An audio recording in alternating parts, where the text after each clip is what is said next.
channel is live. So, hello everyone, and welcome to Adventure on so many levels. We're going to play some Dungeons and Dragons. Yay! I am Christiana Ellis, and I am the Dungeon Master. Our players tonight, Nobilis as Canthan, What's cooking? David Archambault as Dianok, Something that's not mysterious, at least at the moment. So this is going to be kind of nice, even if it's painful. Lee Burdett as Flounce, Okay. Jason Banks as Exel, I think this is the second time my fur is in danger of being slimed. and last but not least, Paul Weimer as Xenophon. Facing rapacious ropers with tentacles in the dark, did you watchers and listeners think this was going to be a lark? But the Order is here to save the day by our mark. Oh, all right. Well, so when last we left the Order of the Golden Prawn, they had been dispatched to the capital city of Xing to escort an imperial scholar into some ancient ruins discovered beneath the old city. Now, in particular, there is some diaries of one of the past empresses, who was one of the few empresses to have been tossed out, so to speak, by a revolution of the people at that time. And so she was kind of a little bit of a controversial figure. But the hope is that these newly discovered ruins might hold her diaries. And so you have a young woman named Zhang Yin, who has you've been told is an imperial scholar, and you are to escort her through these ruins and hope to find the diaries. But no sooner than you entered this darkened cave and made your way a little bit in, then all of a sudden you were snared by some ropers. And so strange creatures that resemble stalactites right up until they wrap you up with a tentacle and try to bite you. So we will resume our combat already in progress. So I believe we stopped where we would be right back at the top of the initiative. So that means, Exel, it is your turn. Alrighty, so Knock that thing off the ceiling for me. yeah, I would say because you're still in. Canthan is still grabbed by this. Yeah, Yes. so I believe Canthan was the only one that was currently grappled.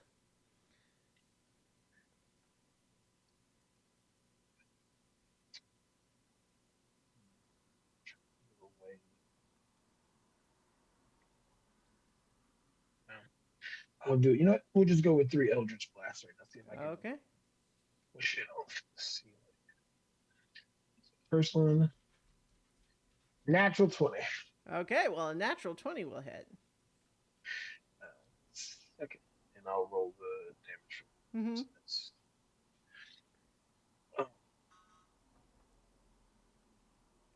Oh wow, that's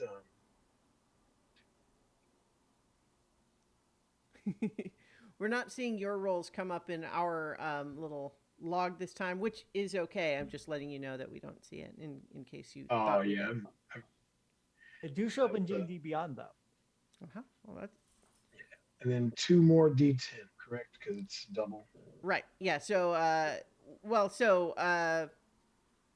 yes. However many it is regular, you roll twice that many.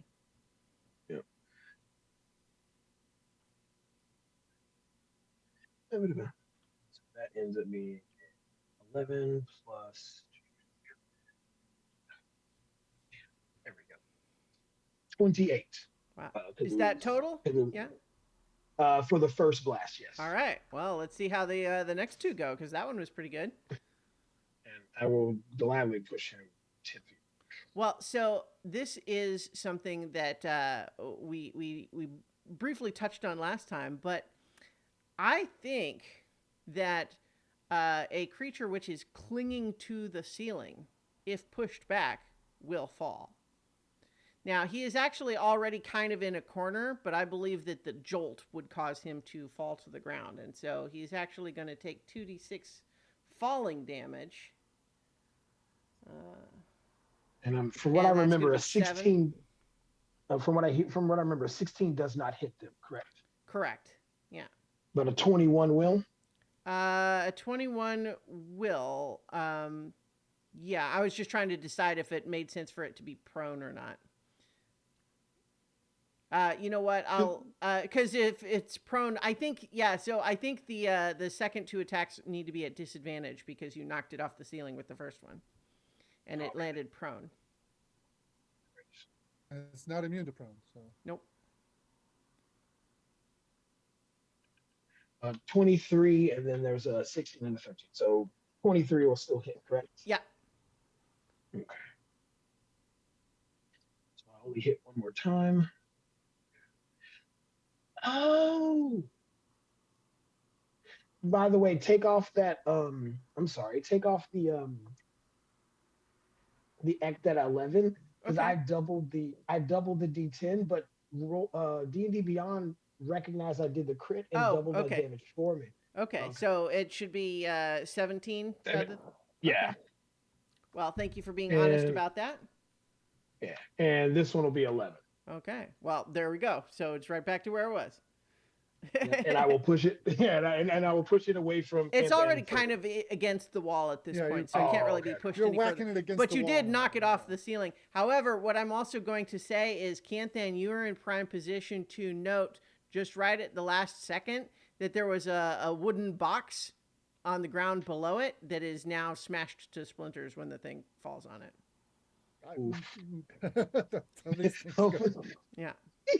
Well, I'll say it looks like the sort of wooden box that now that you see pieces, it looks like there's papers in there.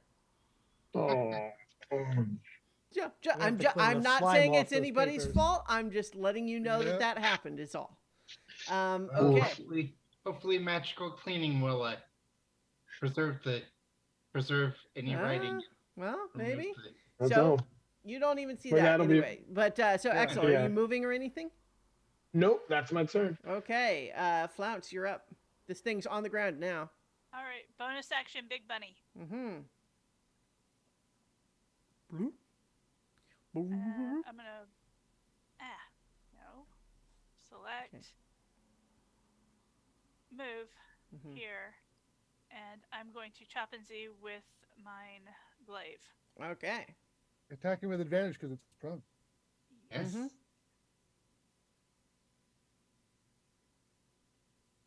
That's an 18 to hit. That does not hit, if I'm remembering correctly. Correct. They have an extremely tough hide. How about a 28? That'll do it.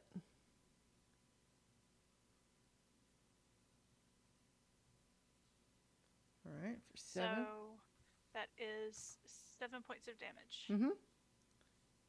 Is that just 2 attacks still for you? Yeah, it's Okay. still just 2 attacks. All right. Your Giant's Might.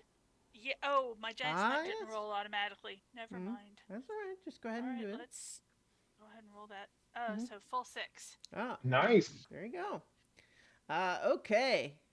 So what I will also just have Flounce realize as you're standing there that you think now that you're a little further down this hallway and you're a little closer, you think it's possible. Oh wait, this isn't the only one. Oh yeah. Yeah. No, I can kind of sort of see a little further down the hall. I have a plan for that. Yeah. All right. Well, It's we'll- just Are wanted you to your get plan Canthan will through have to wait first. until well, are you going to call out that there's another one? Oh, I think I did that actually last time, but Yeah. yeah. I will So- definitely say there's more than one. Right. All right. So, Dianok, it is now your turn. You haven't been able to see any of this yet because it's all around the corner. Okay. Well, so I'm going to go 1, 2, 3, 4, 5. Mm-hmm. I probably see the Yep. one on the ground. Right. And Flounce says there's another one. Mm-hmm. So I'm going to do the easiest thing to cover multiples, one that I don't, especially one I don't see, Mm-hmm. and throw a fireball. Okay. Try and Whoosh. make it where it gets this one, but not flounce. Okay. Well, so where are you envisioning that being? Back here Like- somewhere. Okay. Yeah. All right. So yeah. Okay. Down there. All right. And then as we established, I believe that we said that these ceilings are 20 feet tall. So that means that it's going to get stuff on the ceiling. And Okay. possibly Yeah. burn up the 20-foot high timbers. ceilings. Yep. Okay. So that's going to be a dexterity save Dex for all save. three. All right. So first, the one that's on the ground, prone gives disadvantage on dex saves, I believe. Yes. So it gets a 4 and it's going to fail. That's a 25 damage. Okay. I believe that one is incinerated. Cool. The next one gets a 9 and then That's a fail. yeah. And then the third one also gets a 9, so they all failed. But 2 of them Okay. are still pretty healthy, so although a little bit crispier than they were a moment ago. So Dianoc, the flashlight happens and Dianoc blinks and oh, I think I got one. Kaboom. And that's my turn. All right. So I think that here I'm just checking. Yeah, okay. Just double checking that they didn't have resistance to fire or something. I didn't think so, and they don't. So at this point, Zhang Yin runs into the room too. I think just in time we can have the shot show her skidding into view as she sees Dianoc's fireball go off and is just going, "Remember, we're looking for books." And Dianoc goes, oh. And so she has. Oh shoot! I didn't get her stats up. Let me grab that. Because she's not entirely helpless. She's not a damsel in distress. No, she's got stats and everything. She's not a non-combatant. What does she have? She has a hand crossbow, but the only one she can see at the moment is destroyed. Indeed. So I think she's going to.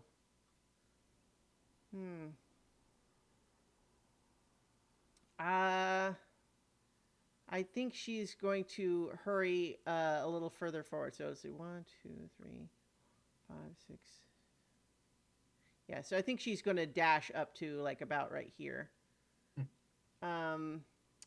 Okay. And also remember she has a base AC of 13 because I gave her Mage Armor. Oh, okay, great. All right. Okay, so that is her turn. Canthan, you're up. The one you were just the Yeah, tendril that had grappled you is now falling off of you limp. Okay.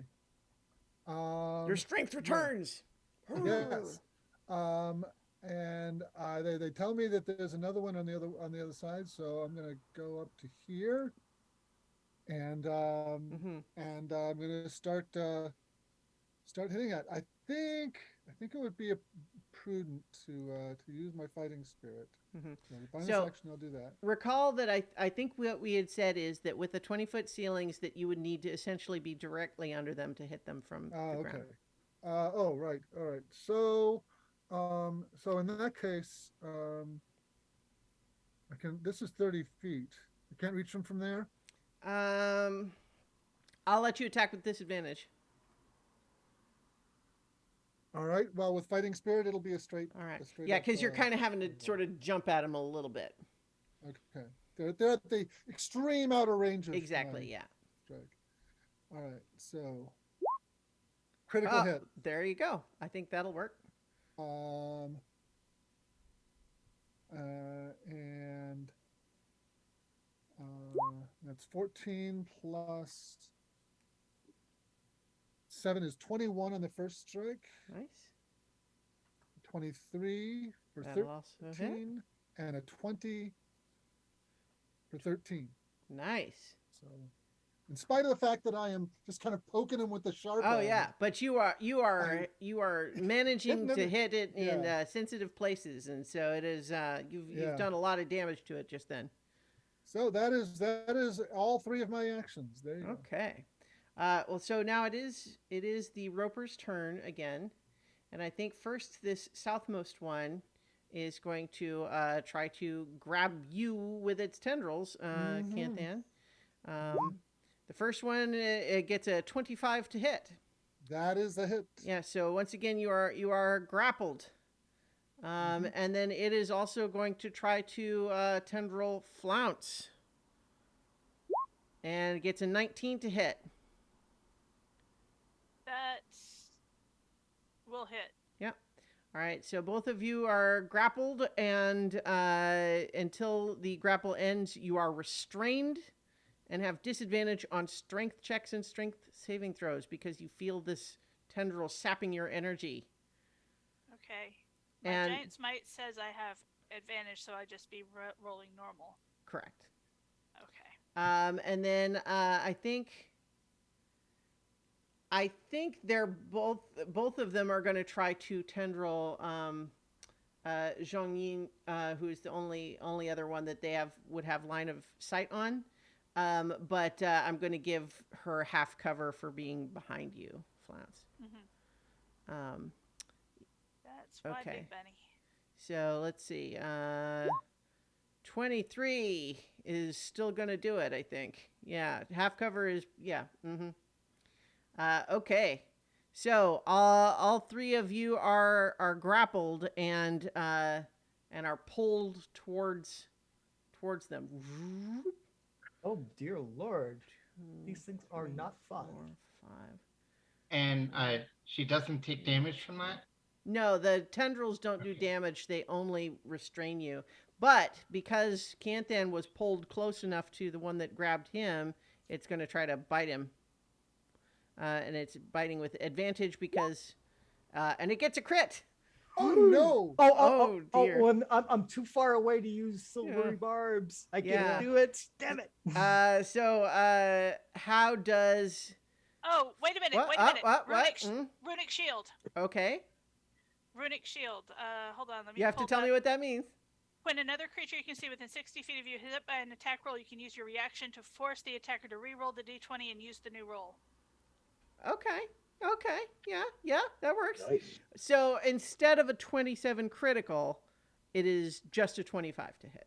Okay, well that's Well, at least better it's not than a crit. critical. Yes. This is not- Yeah. And it is going to be 26 piercing damage instead of 48 piercing damage. Holy hell. Mhm. All right, Nuts. all right. That 48 would be bad. The 26 is not so bad. Yeah. You know what? I think that the you are close enough to the other one to get a bite headed your way too, Flounce. That's fine. But it only gets a 13 to hit, which I That think will probably not doesn't do hit. it. All right.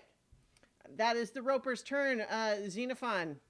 Hey, Zetafon the slow. Okay, so 5, 10, 15, 20, 25, 30. I can see this one. Mm-hmm. Okay, so I'm not gonna overthink this. I think it might have half cover for you from right there. Well, but I'll use something that doesn't require cover. I will use Mind Sliver on it, so it's gonna Okay. make an intelligence saving throw. They aren't good at those. Let's see. Wow, but when it rolls a 17 though. That's not good enough. It needs an 18. Oh. Nice. So it takes 7 psychic damage, and its next saving throw until my turn is a -1. Okay. That one is looking pretty rough. Okay, so that is my. Oh no, let's inspire somebody. Let's inspire. Canthan, caught in that grasp, be inspired to give it their last gasp. So inspiration. Is that are you close enough for that? He's 70 feet away. Oh, okay, I can't. Then okay, then I will inspire Flounce Big Bunny, strong and bright, kill these ropers tonight. So I'll inspire Flounce instead. Today Tonight feels like some sort of a parody talk show. Yes. Well, we were talking about that before the show, Yeah. so it kind of went in my brain. You know, Yeah. we've I will got do my best. some really special guests for you tonight on Today Tonight. Uh, With Xenophon. Sometime. all right, Exel, you're up. Okay. They don't seem to move. Spike. Well, not when they don't have to. Right. And they are too close for me to use that spell. Plus, I think from where you are right now, you actually can't see them. Yeah. But you could. I can see. Yeah, I can see Canthan. Well, that's what I'm saying. I can see Yeah. Canthan. You can see I Kantan and can't- Flounce and Zhang Yin all have the tendrils wrapped around them. Yeah. Might as well. Got to give him another target. So, that's 30 feet. Oh, my move is 35. That might do it. That actually might make this work. So, that's. I will 35. I'll move 35 feet and I will give. Will that put me to Candy? Oh, so close. Then I will dash to do another 35. Okay. Looks like you can't quite stop there because Flounce. Yeah, it would get me right behind Mhm. Blount.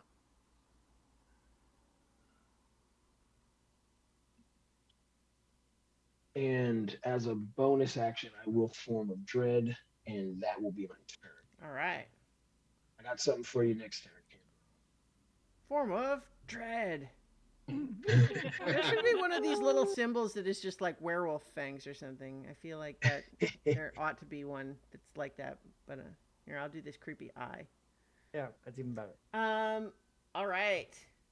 Flounce, you're up, but you are currently restrained by these tendrils. Ugh. So it is normal escape grapple rules. So it would be either an athletics or acrobatics check, but you would have disadvantage to your strength ones, would offset your normal advantage from giant. Yeah. So Good. I am. Hold on. What are my bonus actions?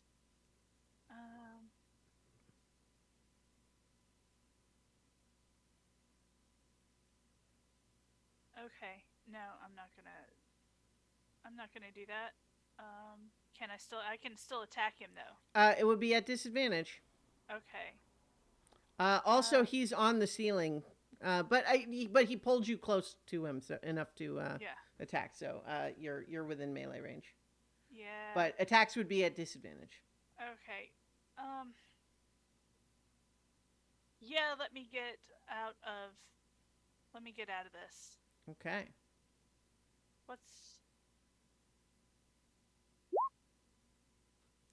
So it would normally be advantage, and this Yeah. time it'd be straight roll, but it looks like that first roll is a crit. So Yeah. yeah, you break free of the tendril, but that was your action to do so.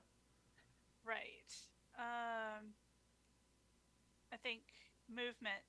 Mhm. I'm going to come down here Okay.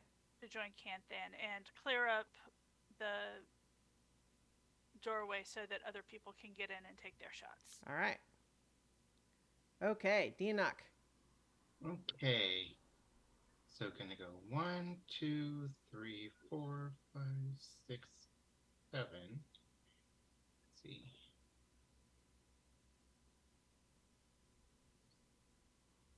Make sure.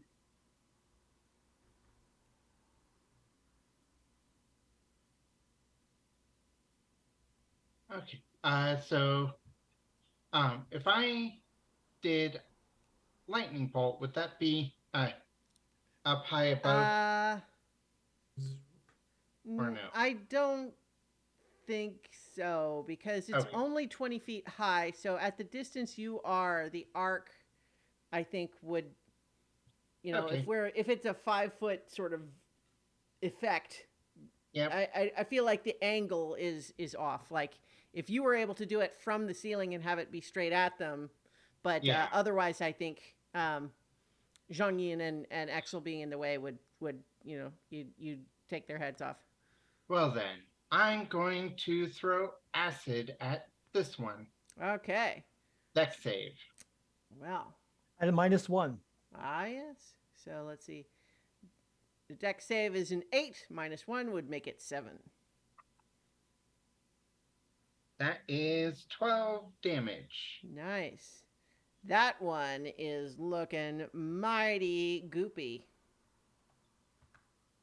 But it hasn't quite realized it's dead yet. It's too dumb.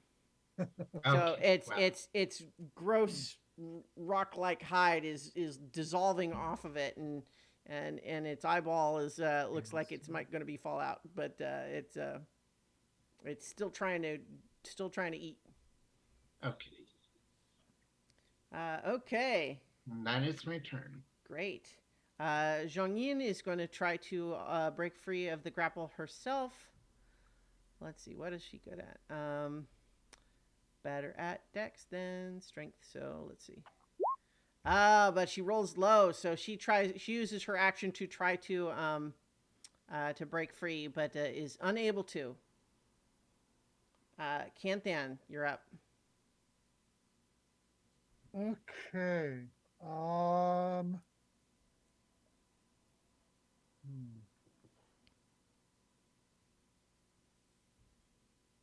Yeah. In the interest of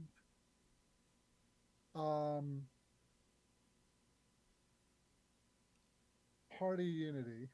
No, you know what? Actually, I am going to attack the tendril that has me bound. Okay. So the attack is still at a disadvantage because you're restrained. Yeah. Let's see.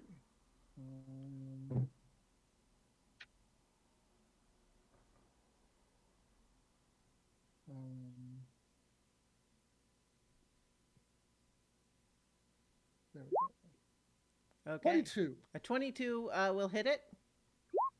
for 11 damage. And that's enough. So you destroy the tendril that's got you grappled.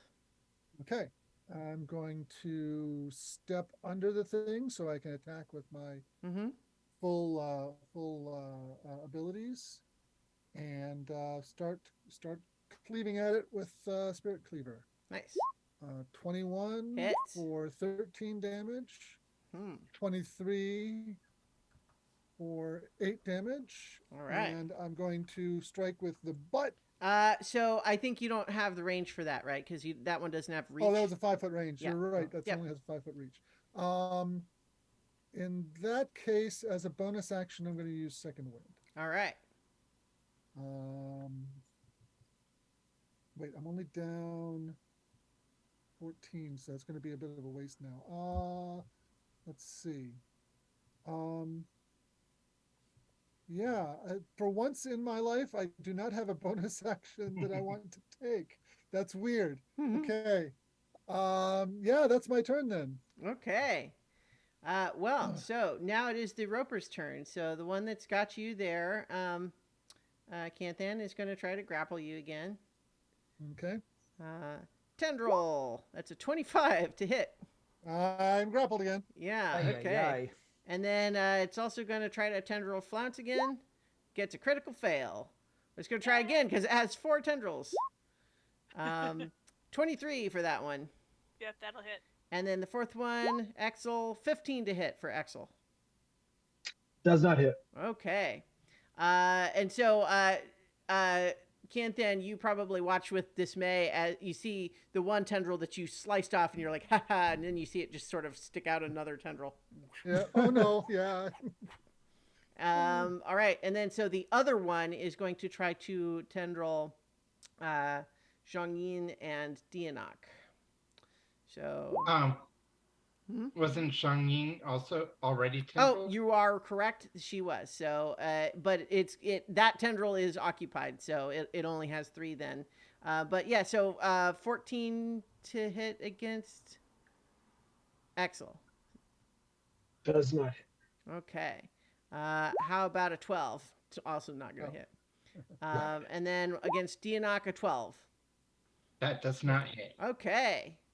And then as the one that's the ones that have got people bound, do the reel. Flounce, you are being reeled in by this bottom one, but it's got Canthan closer, so it's going to try to bite him. Gets a 17, in which I don't think It's it's a going to penetrate your mouthful of armor. breastplates.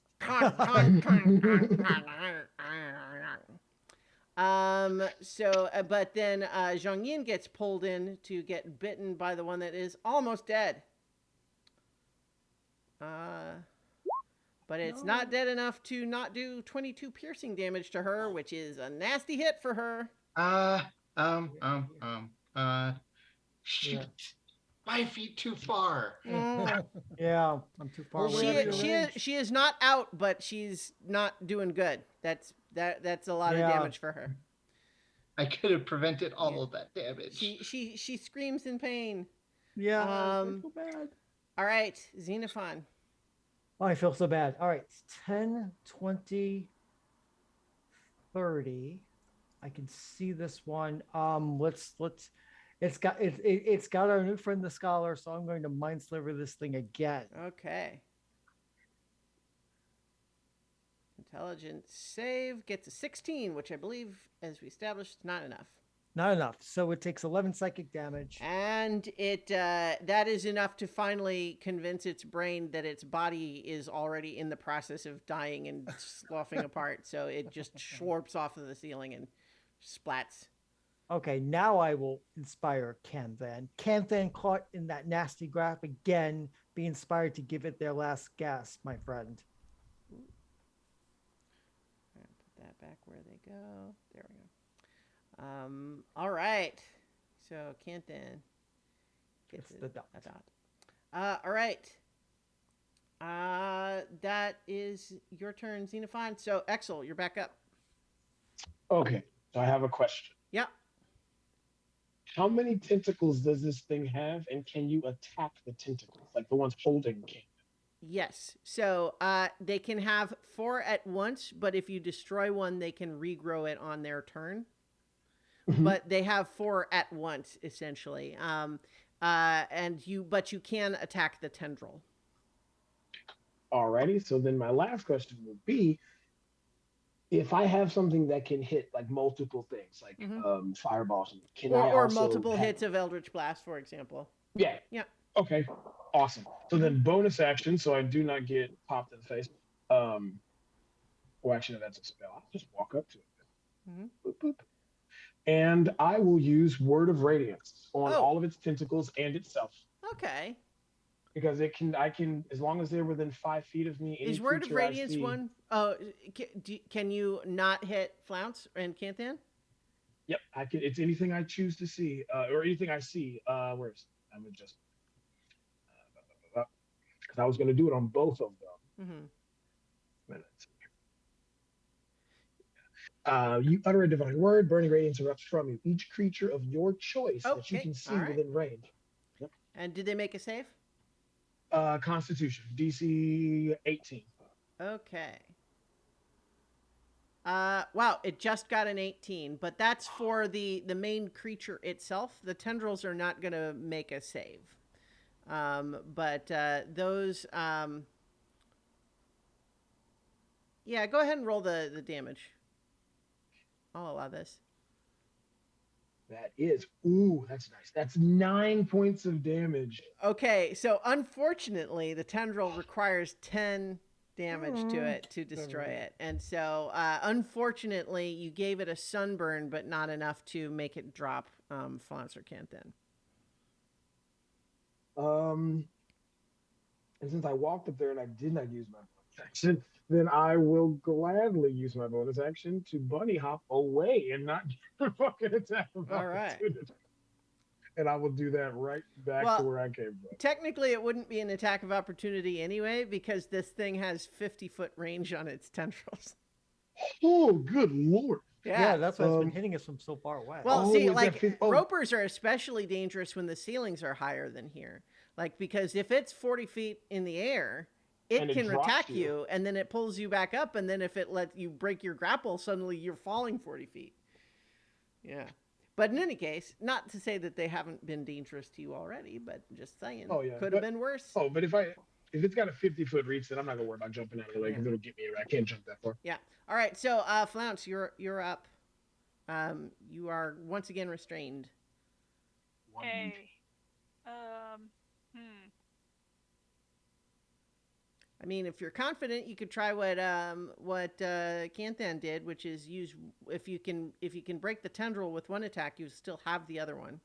Yeah, let me try that.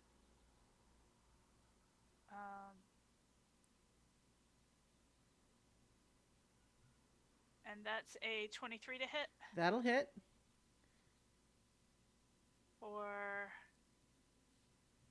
Looks like 12 damage if you use yeah, your 12 apply damage. your giant's might to that. So technically, I think that given that I was applying the damage from the Word of Radiance, it would have only had 1 hit point left. So that certainly does it. So yes, you are able to cut through that tendril. Yeah, so let me see if I can hit the main body. All right, and I think Nope. by the same logic that what weapon are you using? Are you using? I'm using my glaive. Okay, so yeah, because you're big, you don't Yeah. have the disadvantage that Canthan does. Yeah. But a 14 won't hit, unfortunately. All right. It was a good try. Dianok. Okay, so Dianok is going to. I'm going to get the right tools, and Dianok is going to go 1, 2, 3, 4, 5, 6, 7, and is going to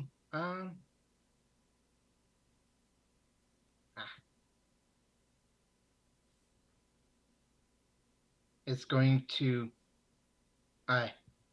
mind whip it. Okay. Intelligence save. When a roper comes along, Mind whip it. you What? must mind whip it. Whip it good. I think the best way to scan it would be you mind whip it. You mind whip it. Yeah.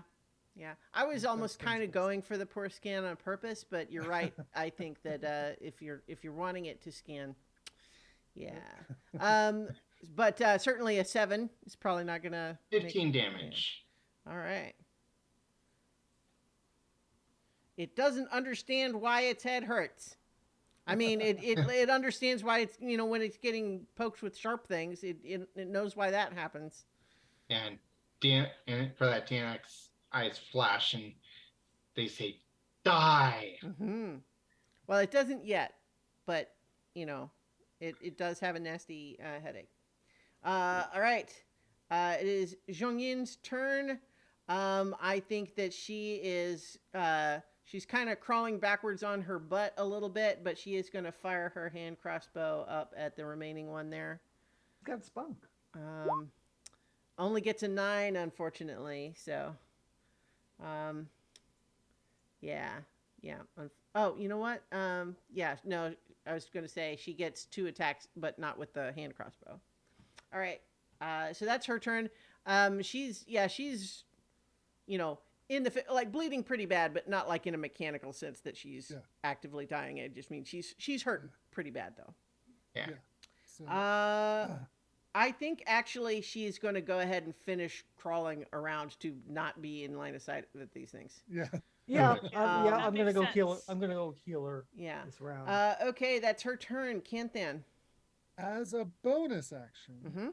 I'm going to attack the tendril with the butt of my Okay. halberd. Yeah. And the way I'm imagining that is he's kind of wrapping it around it and then yanking to kind of yank it out by the roots. Just as I'm looking Is at a disadvantage. I'm looking at the block too, though. Let's see. Oh, yeah, no, yeah, you're right. Never mind. Go ahead. Okay, come Especially on. since it only has 1 hit point left. The tendril does, but you still have to hit it. So There you go go. with a 20. 20 is just enough to hit, and because it only had 1 hit point left, I think you do it. Yeah, I'm gonna take some damage when I hit the ground, right? It's not far. Yeah. 2. You take 2. Okay. And then 3 attacks with my halberd. All right. 18, not good enough. 15, not good enough. Well, and remember that Inspiration. you're at disadvantage because of the. I thought, okay, all right. Well, none of them hit He- anyway. it's Oh directly no, underneath. you're right, because when you're directly under, you're right. You're right. So Yeah. unfortunately, none of them hit. But you were right. Inspiration. You could have Oh used yeah, an you have the bardic inspiration. Okay, yeah, I'll use that inspiration on the 18. Mhm. That's the D10 these days. It's a D10 these days. There you So go. That's 3 plus Yeah, that 21. does That's it. good enough. Mm-hmm. And so that's 10 points of slashing damage. All right. Okay, so it is pretty hurt, but not quite falling apart. But it's pretty injured. Okay, but that means it is its turn. Yep. It has lost all of its grappled folks, but it's got 4 available nearby. So first one for Canthan, it's a 9. One for Flounce, 19. That will hit. Okay, you are grappled again. One for Exel, that's a critical fail. And then for Dianok, that's a 26 for you. That hits. Yeah. So it reels in, and I think Flounce is the closest, so she's going to get the bite. But it does pull Dianok all the way up to direct range there. So the bite against you, Flounce, is a 22 to hit for 14 piercing. That's not that bad. Could have been worse. Could have been worse. So, and then that is its turn. Xenophon, you're up. Okay, so I'm going to inspire Axel. Axel, dread bunny with strange powers, make this Roper do more than glower. Then I will go over to here and I will cast Cure Light Wounds at 2nd level on our friend, the Scala. Yes, I suddenly was thinking is like put this thing in the ground and we'll grow flowers. There you go. 14 hit points back. That's pretty good. She looks up at you as her wounds closes. Thank you. And that is the bard's turn. Okay. Exel's turn. There you go. Alrighty. I will step out of. So here's a question: since I'm this close, would Eldritch Blast, because of its reach, provoke? I mean, it wouldn't provoke. Because it is because I'm technically within its melee range. Yeah, but I mean, casting spells is not an automatic opportunity attack unless you have a specific feature. Yeah, that was a 3rd edition thing. Mm-hmm. Okay. Then awesome. Then he's just going to get 3 of these Eldritch Blasts. If you take the Mage Slayer feat, you can do that, but it's not automatic. Then then I will just go ahead and give this guy 3 Eldritch Blasts. All right. Let's see him. 28. That'll hit. Yeah. 18. 18 does not hit. You could use it. You could use inspiration. You could use But you do have Bardic Inspiration. 18 is pretty close. I will. Yeah. And the second one was an 18 too, so it won't hit. But I'll use Bardic Inspiration, and I got a 1. Oh no! But you keep But the I get to keep it. inspiration. I keep it. You get I to keep keep it. it now. Ah, that's nice. A new feature this Nice. level. Okay. Oh. But All right. So the first one one does hit. So go ahead and roll Yep. damage for it. That is 10 points of damage. Okay. And are you going to knock it off the ceiling, noting that right now it'll fall on top of Canthan if you do? Yes. Canthan, hold your weapon up. Oh, God. But no, because I don't want it to fall on him, seeing as we just got him out of that thing. Yeah. Okay. I don't think so. So yeah, that'll. He kept that'll- inspiration die. Could he use that on the 3rd attack? Can you use inspiration more than once? Yeah, you could. Yeah, you could have. Oh, Mhm. oh, you can use it. I didn't know you could use it more than once a turn. Well, it's a special thing with his. Yeah, the special I thing think of- Bardic to use Bardic Inspiration you've been granted doesn't cost anything. Yeah, it doesn't Oh. cost a bonus action. Yeah. I think so you could use it. You could try. it Yeah. on that So first so shot. roll that d10 again. Maybe you get that third one will hit. There we go, 28. All Because it rolled a right. 10. There you go. So yeah, roll damage for one more. There we go. Come on, please kill this guy. Ooh, 14 points. That is enough. Yes. You kill it, which means it does fall off of the ceiling onto Canthan. Oh, no. Falling off of the ceiling at the Canthan is a lot better when it's at the End. end of the combat. Yes. Canthan, you take 1 bludgeoning damage as the thing, Okay. glances over, across Okay. your armor as it falls. Hey, Canthan, how are you? I'm okay. Do you need some healing? I mean, okay. Don't you know waste- what? It's not even worth pulling out my healing kit. Don't worry about it. Okay. Yeah. If you say Okay, so. I was gonna say save the spot because I've got 2 potions of healing and I've got 1 greater left. So if you need you know something, what, I've you know what got. I'm going to use? I'm going to use my I'm going to use Second wind. second, even second wind. I am down by 9. No, second wind makes sense. I'll roll that. Yeah. So 20 points. So in the meantime, that's- Xenophon, now that you've healed her and the danger seems to be temporarily, or for now, it seems to be resolved. She is now looking. She's dragged the corpse of the first roper off of this box that got smashed, and the rest of, and is trying to see, like, is maybe the roper's body protected some of the papers from the fire. And Wow. so she is trying to sort through what's there, and I will help her because I'm right there. Sure. So you help, and the books are destroyed. However, there are enough fragments left behind that she says that it looks like this was actually a collection of Yoon Dynasty romance novels. Oh! That is a tragedy. That is a tragedy.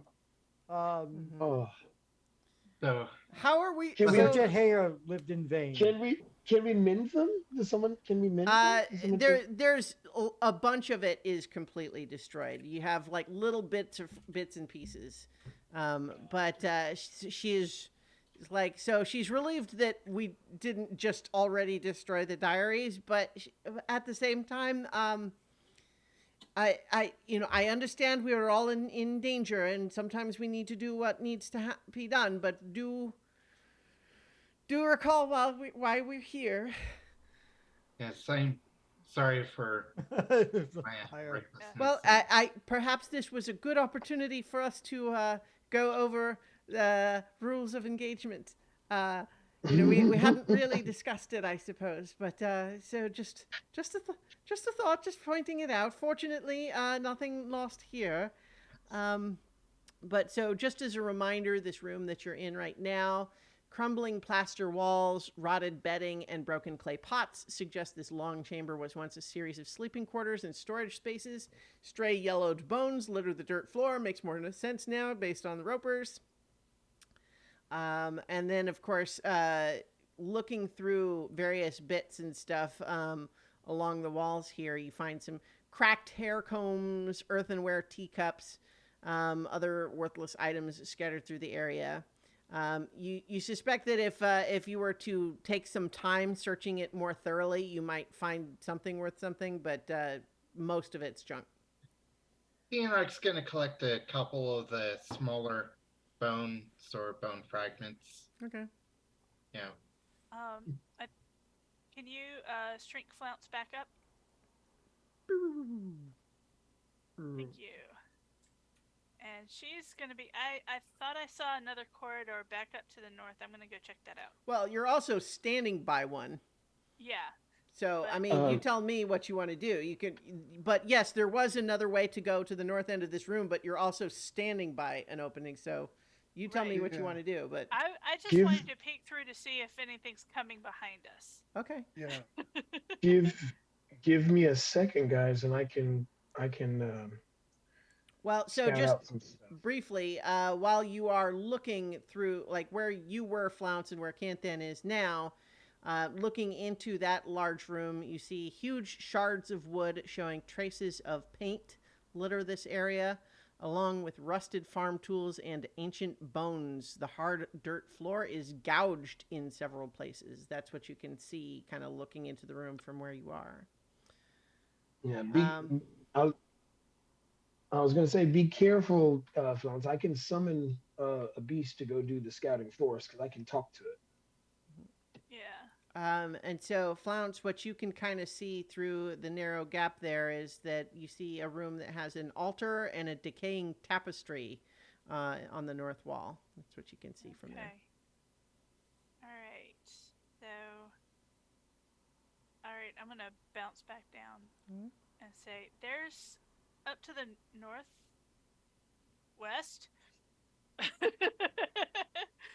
There's an altar with a tapestry. I mean, while we're here, do you want to take a look at that?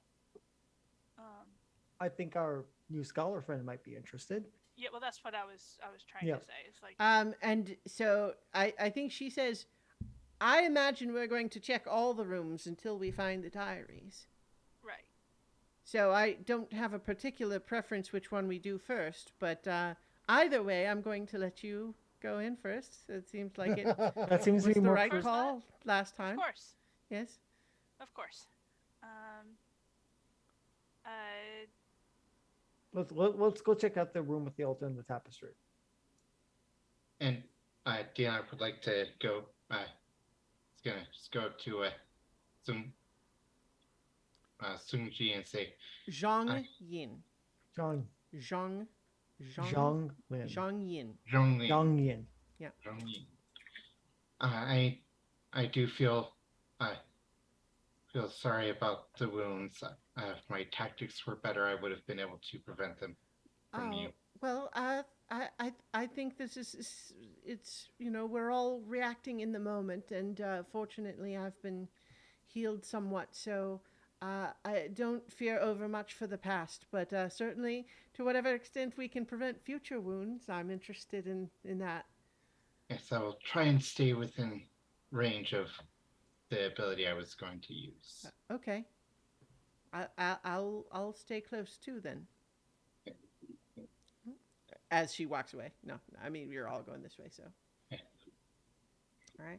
So certainly, Flounce, as you move forward, you see that there is another sort of cave to the south there. You can't really see too much in that direction. You see maybe at the barest end of your dark vision, you can kind of see what looks like a statue of some kind, maybe. Mm-hmm. And then you can see there's also a doorway in this new room that continues to the west. But you're entering this room that has the altar and the tapestry. So I'm just kind of inching my way along very carefully. Excuse me, coming through. Yeah. Okay. Let's let the combat expert be here too. The other combat expert, I should say. There are many tapestries. Oh, you know what? I'm really realizing there's some things that are not on the GM layer that probably should be in the next room. So pretend you didn't see anything over there. Nothing to see here. Nothing to see. Yeah. Yeah. So far, so good. So what is this tapestry of? This is the tapestry, right? Yes. It's a decaying tapestry. It's kind of hard to make out much of what it's showing. But if you want to look closer, please give me a perception check. Okay, perception check it is. Not that I'm good at those. I got a 19. Oh, okay. You see that although the tapestry is, it doesn't seem like to the extent that it was ever a fine tapestry of good craftsmanship, that's moot now because it's ruined and rotting. But what you are able to see, given your closer inspection, is that it is in front of something. There's something behind it. It's hanging in front of something. Hey, can somebody help me move this thing? Or somebody Perhaps stronger? we should stay back, and I can do so. I can attempt to move it with remote. Also, Yeah, I mean, it's just a tapestry. It's not. It's it's not like it's a big heavy thing. But Okay, I was thinking like a big heavy medieval tapestry that weighs.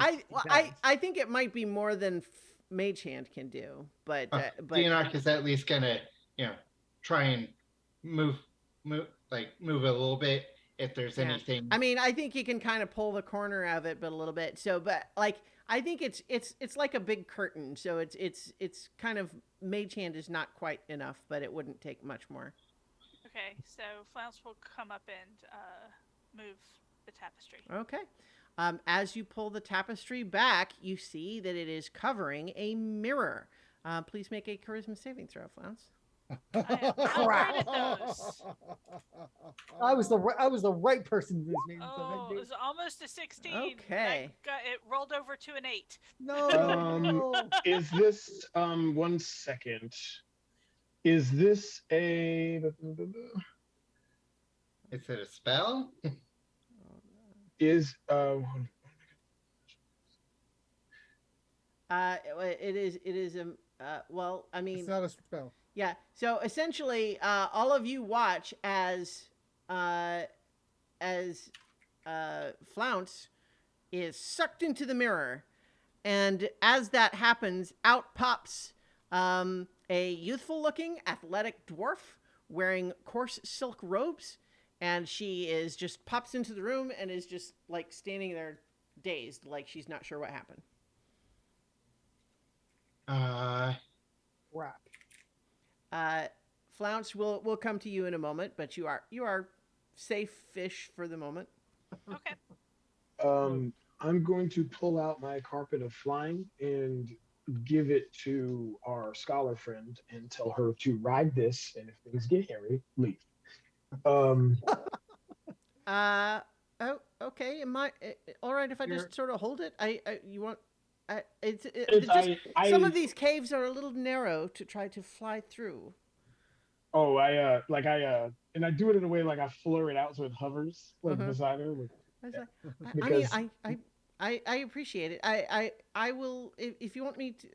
I'm just saying. I think some of these we had to kind of edge sideways through the cave. I don't think I could fly through, but I'll hold on to it.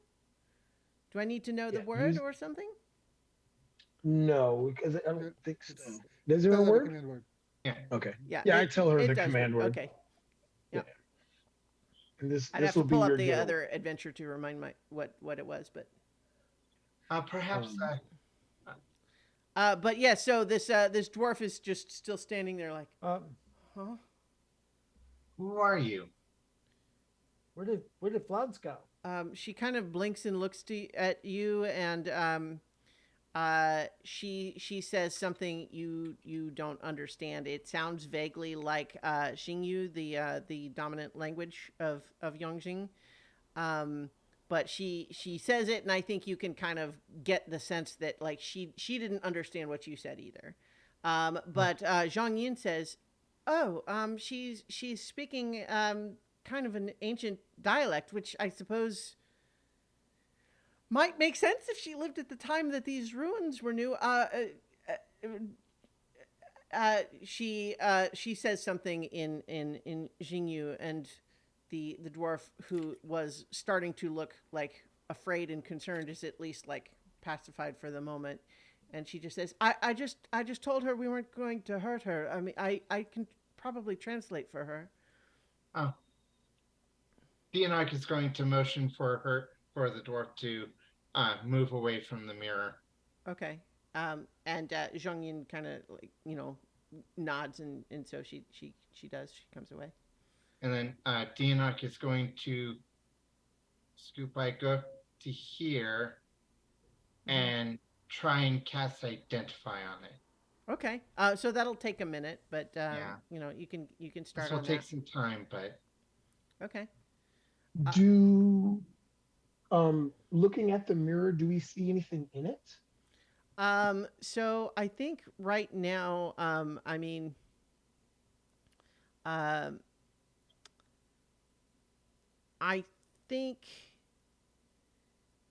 Well, so that's the thing. Is anyone like looking right into it? Theonarch is purposely not looking right into No. it. Yeah. Not yet. Well, I By the way, I assume Exel, you've kind of come into the room with everyone else. yeah, Yeah, sorry, I wasn't. that's right. Yeah. Yeah, I will come in. You know, I will go up and look in the mirror because I want to. Okay. Because even Make if a charisma saving get, throw. I don't like it. I got a good charisma. 23. You are able to resist the mirror's magic trying to pull you into the mirror. Do I see Flounce in the mirror? Do I see any other people like the dwarf in the mirror? Nope, you see your own reflection.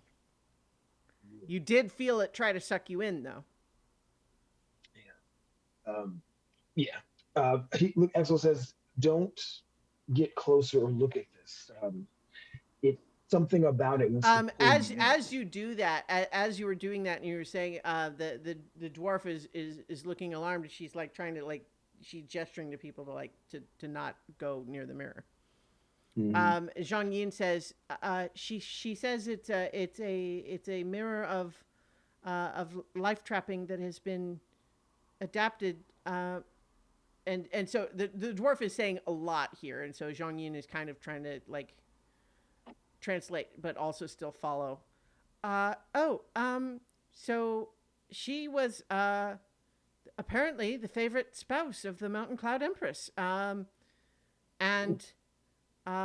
Oh, look, and the dwarf actually pulls out like a locket that's got a little painted portrait in it. It's like, yes, this is the classic depiction of the Empress. She says, well, all right. Well, what she says is that the Empress was obsessed with attaining immortality, eternal life, beyond even the longevity granted by magic potions. Yeah. Not what. Okay. Well, she says that the Empress did not want her to grow old while they sought out the key to everlasting life, and so the Empress told her to stay in the mirror to keep her young in the meantime, and kind of gestures around at the ruins. She knows the command word though. And so Zhang Yin kind of nods, and this dwarf woman kind of goes up to the mirror and says, "Lanhua," and all of a sudden, Flounce pops out, and Flounce, you had just been in what felt kind of like the inside of a phone booth, only if there was no phone there. And it feels a little fuzzy how long you were in there. You're not sure. I imagine Theonarch still. I kind of think that Flounce pops out and she's just kind of sitting on her little fluffy butt. Mm-hmm. with her feet out in front. So Zhang Yin finally says, our new friend here says her name is Liu Gong. We're pleased to meet her. Perhaps we should put the tapestry back in front of the mirror, just to prevent any of us accidentally getting trapped. Apparently, when the command word has been given, it's inactive now unless the command word is given again. But I suppose it doesn't hurt to recover it. Yeah. No, well, let's recover it. And then for a while, Zhang Yin and Liu Gong are having a long conversation in Jingyu that she's not translating for you. Well, since we know what it is and Flounce is out and apparently it's safe, Theonarch's going to stop casting Identify and going to go look at the altar instead. Yeah. Incidentally, I think those of you paying attention certainly would probably recognize that Liu Gong is getting some hard news from Zhang Yin. Yeah. yeah, the altar does not appear to have any special properties. You inspect it, and it's it was once nice. Now it's part of the ruin. It doesn't seem to have anything unusual about it. Okay. Okay. I'm glad you're out of that thing, Flounce. I was ready to trade places to make sure you got a route. It was not my favorite experience today, but better than being bitten by that swamp thing. Um, yeah, well, let's just keep on moving. Do you think our new friend will be able to give us some directions as to where we should look, or? I think we should wait for our for Zhongling to get. Yeah, so Zhang Yin kind of gets the sense that you're all kind of waiting on her, and just says, she's asked that we escort her to whatever remains of the palace gardens, and she says it's that way, and she points like to the west. Okay. But yeah, so she, I let her know kind of what our history tells us, and she has kind of confirmed that it was apparently the Empress's focus on magical research had started to consume much of the imperial treasury, and that's part of what led to the uprising. But in any case, this was once her home, so I guess she probably knows about a it. lot. Yeah. So Since she is not going to be, she does not wish to be escorted out. I would like to provide the same protection to her that I provided you, if she gives permission. Okay. She like speaks to her, and you get a nod. So, shoulder and mage armor. Okay. Bianok is a mighty wizard. Zhang Yin says something to her in Xingyu, and you have to assume that she's passing that along. I didn't take the tongue spell now, and I regret it. Okay, so shall we proceed then? Do let's. Are we heading straight west from here, or do we need to head back? We have that room below that we have not checked out yet. I believe it connects down here. Zhang Yin says that the palace gardens are to the west, but I think she understands that there's We're trying to find danger. everything. Yeah. Yeah. Which way are we going, friends? West or south? I think perhaps maybe a more direct route would be better. So west would be my choice. I mean, we want to check out every Nook and cranny. place. Yeah. So, yeah, I mean, we're gonna go eventually either way. So, yeah, let's go west. Okay. Let's let the fighters go ahead. Mm-hmm. But don't look at any mirrors. All right. So as Canthan and Flounce enter this room, you see the lacquered iron frame of a huge bed stands on the north side of this room. All its other furnishings, including red curtains that once enclosed the bed on three sides, are rotted away to almost nothing. But as you are entering the room, ghostly figures start to emerge from the walls and furniture, and we're rolling initiative. Oh boy. Okay. Ghosts. Of course it's ghosts.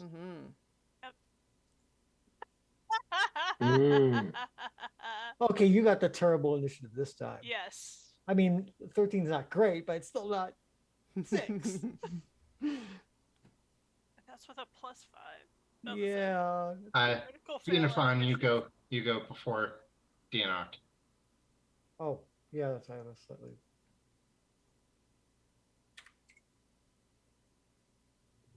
Okay. Has everyone got their new one in there? Yes. Yeah. Yes. All right. Aye. Yeah. Okay. All right. So, Yep. Axel, that puts you first up. Although you're kind of Sorry, there you go. stuck behind the lineup in the doorway there. Yeah. Oh wow. There's Oh trouble boy. right here in River City. Mm-hmm. Um. Hmm. Let me measure something out.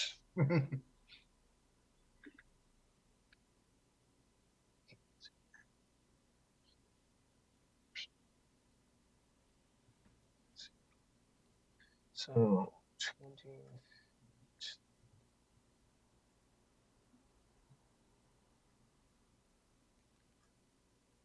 Huh? I'm trying to see where I can put this thing to hit all of them, but not my friends, and I do not think I can. Okay. So, I will move into the room. Let's see. 5, 10, 15,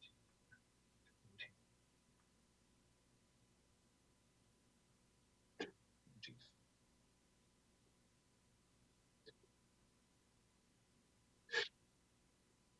Yeah. Yeah. Okay.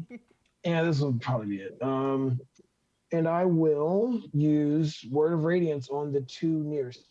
Okay. So they make a con save? Is that what you said? DC, yeah, DC 18 Constitution save. Okay. That's an 11 for the first one, and then a 19 for the second one.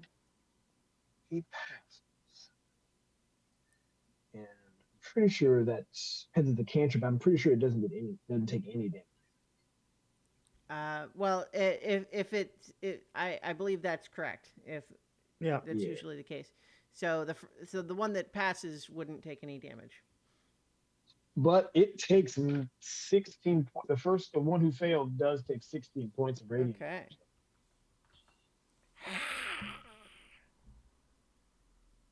It hisses in a wraith-like fashion. Mm-hmm. And then I only use 25 feet, so I got 10 feet left. Yeah, that won't get me out of it. So, yeah, that's my turn. Okay. Because this small room, I can't jump out of the way. All right. So Leo Gong is kind of stepping forward to kind of try to get a sense of what's happening, but they can't really like see in there or get through. So she's staying back a little bit. And then Zhang Yin is kind of doing the same. I think there's just too many people in the way for her to really effectively be able to even do a hand crossbow shot. Not without her just putting herself right in the front line to be surrounded by a bunch of wraiths anyway, which she's not going to do. But Xenophon, you're up. Okay, so I will. I think each of them look like they're gonna hold an attack to if something comes close to them, though. You left the inspiration down on Flounce, so I'll make it simpler and just inspire Flounce. Okay. Flounce, you're a bunny of prodigious size. Make these wraiths go away with a sigh, and you get the inspiration that you still have on your dot. And then I will turn to this one here, and I will cast Sacred Flame on it, so it needs to make a DC 18 saving throw against dexterity. Dex 14. Okay, so it fails. So it takes 16 radiant damage. Okay. Enjoy that. It hisses in a wraith-like fashion, but a different wraith-like fashion than before. It goes. I would move, but it would get an attack of opportunity on me, so I'm going to stay where I am. Thank you very much. I know I'm in a vulnerable spot, but you know, this is not so great. Yeah. All right, Dianok, you're up. So Dianok is going to do Mind Whip again on this one and this one. Okay. Is that a higher spell slot or something? Higher Aha. Okay. So the closer one first. Oops, I re-rolled initiative instead of. All right. Save. The closest one gets a critical on the save. Critical success? Yeah. Okay. For 21. And then the other one gets a 5. Okay, so that's 9 damage. Okay. On a fail, so 4 damage on success. Okay. And Theonarch's gonna go ahead and just back up by 1. Okay. Probably take attack. Yeah, it will make a life drain attack of opportunity. But it only gets an 8. That is a miss. Mm-hmm. Okay. That is Canthan's turn. Canthan's gonna kind of slip over here. Mm-hmm.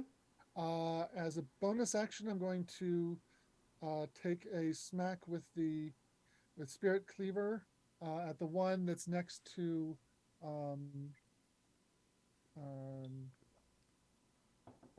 Xenophon. Mm-hmm. That's an 18 to hit. Okay. That does hit. Yep. 7 damage. Okay. And Now because I'll it's take my magical, It's magical. Mm-hmm. you slice ghosts now. Yes. You slice ghost now. It's good. And now I'll go with the head. 27 Mm-hmm. for 7 damage. 15. Does that hit? Yes. 8 damage. 21. 10 damage. All right. You do a lot of damage to that ghost. Mm-hmm. But it's still That's up. my turn. Yeah, it's not entirely destroyed, but you've definitely disrupted its protoplasmic form quite a bit. Ectoplasmic, not protoplasmic. Gotta keep your trying to plasmics get straight. trying to take it down before it can attack Oh yeah. Xenophon. Unfortunately, not quite enough there. But Flounce, still has yeah, Flounce, your turn. All right, bonus Like action. sword? Activate my Sunblade. No, I guess I leave it to you. I shouldn't assume it makes lightsaber sounds. You tell me what Of sound. course, it makes lightsaber Well, sounds. I wanted that to be your decision. Is all. It's a good thing. I mean, it could also be, you could also go for Thundar and make it a vrong, vrong, vrong. kind of sound. Yeah, but no, this. I'm an Obi-Wan Kenobi fan.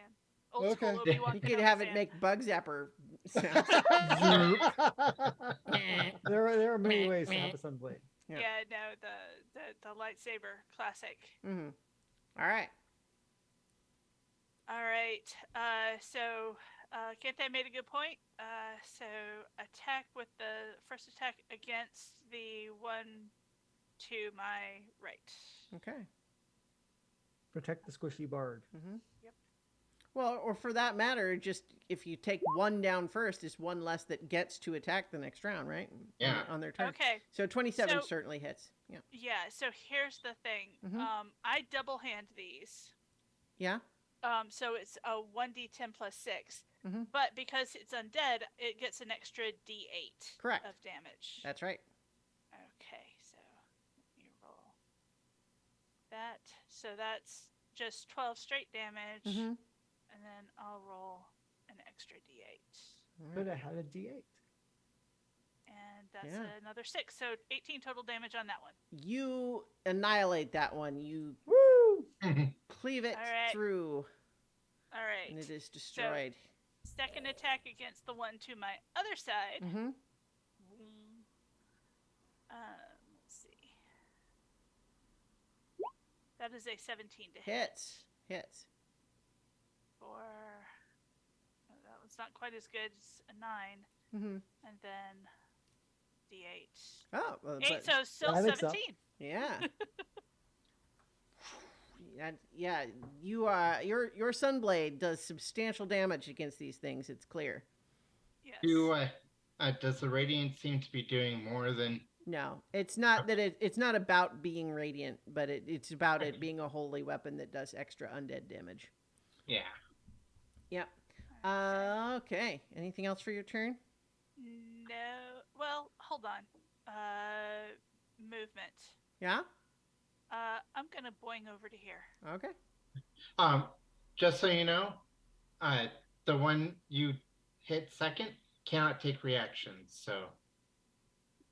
Why, Because because of them. Yeah.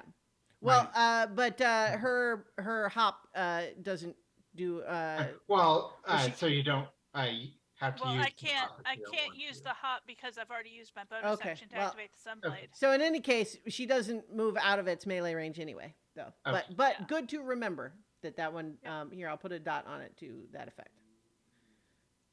All right. So now it is the Wraith's turn. I think this one that's closest to you is going to try to life drain you, Flounce. That's It fine. gets a 15 to hit. Mm-mm. Okay. This one is going to try to do Canthan. It gets a 21 to hit. That hits. So that's 19 necrotic damage, and I need a Constitution saving throw. Okay. 18. 18 is a success, so your hit point maximum is not reduced. Okay. And then this one's going to come up and try to attack Xenophon. 18 to hit. Yeah, that'll easily hit me. That's going to be 17 necrotic damage, and I need the Constitution saving throw. Dianok is going to see the hit and see the attack and basically do projected ward against for Okay. Xenophon. What does It that gets do? the full 17 damage. Oh, so your ward takes the damage instead? Yes. Okay. Well, so in that case, I think the Constitution saving throw is moot. Well, thank you, wizard. Yeah. And it was 17, you said? Yes. How much could that ward have taken? 31. Oh, nice. All right. But then the last one is attacking Exel. But it only gets a 9 to hit. Nope, does not hit. Okay. But I'm glad to know that they do necrotic damage because I am. Yeah. So that makes it your turn, Exel. Right. Which ones have been hit, or have all of them been hit? Only the one. So the one that's closest to you has been hit a little bit, and then the one that's sort of in between Flounce and Canthan has been hit a little bit as well. Yeah, the one on my other side has not been hit. I don't do anything wide enough to hit all of them at once without hitting you guys. So, well, that being said, Well, if it's a dex thing, then you can go ahead and try it, and I'll just see if I can get out of the way. oh no, it's a nasty thing. I've got third level spell. But if that's the case, that's fine. I will just aim an Eldritch Blast at each of the three around me. So the one directly near me, the one in front of me, and the one in front of Canthan. Okay.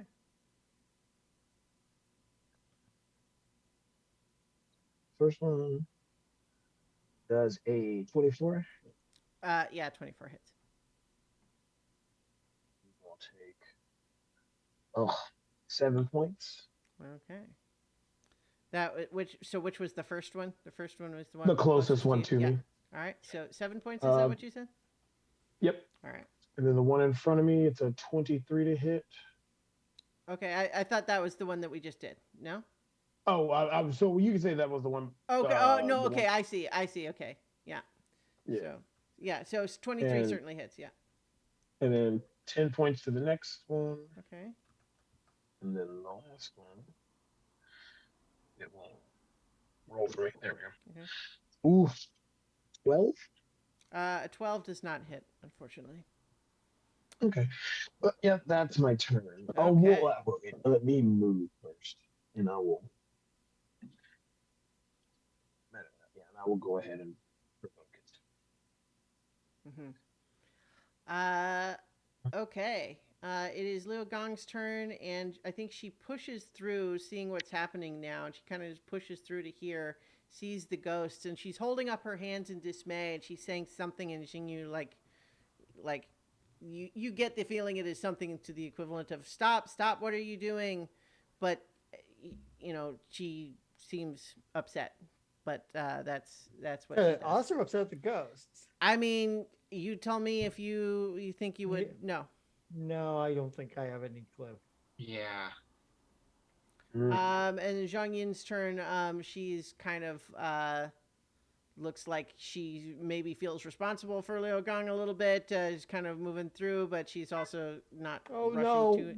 No, I think she does stay back she stays back a little bit, but she's looking conflicted. All right, Xenophon, your turn. Okay, so I'm going to give inspiration to Canthan. Canthan with Spirit Cleaver Gleam make these wraiths flee and scream. So you get inspiration, and we will, well, because they don't like radiant damage that much, I will stick with the sacred flame on this wraith here right next to me. Okay. I got a 14. Okay, fails. So it takes 17 radiant damage. Nice. All right. Dianok, your turn. Okay. Dianok is it's gonna go ahead and throw a firebolt at the one next to Xenophon. Okay. I think it's got half cover around the corner there, unless you want to move Dirty 5 20? feet. Dirty 20 will do it. Yeah. Okay. 19 fire damage. Okay. It does, however, look as though part of that fire just goes right through it, but it does take some. Yeah, these things are annoying. Mm-hmm. All right. Anything else for your turn? All right. Canthan, you're up. Dianok's gonna go just step up, Okay. and yeah, that's it. Okay. Canthan. I am attacking the one next to Xenophon. Okay. Start with the I'll start with my regular barrage. Mm-hmm. 19 hits. Yeah. 11 damage, 25, Mm-hmm. 8 damage, 18, Mm-hmm. 8 damage. Okay, so that's Still up? 27. Yeah, it is, but it's looking pretty rough now. And with the butt, 25, Yep. 4, 8 damage. How does just describe how the butt of your glaive or your is it it's a Halberd. halberd. How bad? How that finishes So- the ghost off with the so, butt, like in the mouth.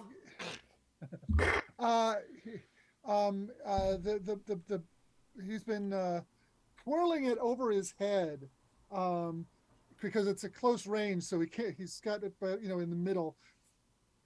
And the last hit of the spin hits it in the side of the head because it's a magic weapon, so it's fully material. It's as if it was fully material, and it just kind of spins around. And as the last impact spins it around, it dissipates into vapor. Okay. All right. Stay away from my bard. Okay. Flounce. All right.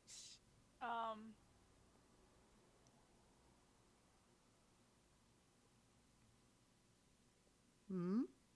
This chick looked really, really upset that we were killing the ghosts of her friends. Well, you don't know. You want to make an insight check? Yes, I do. Okay.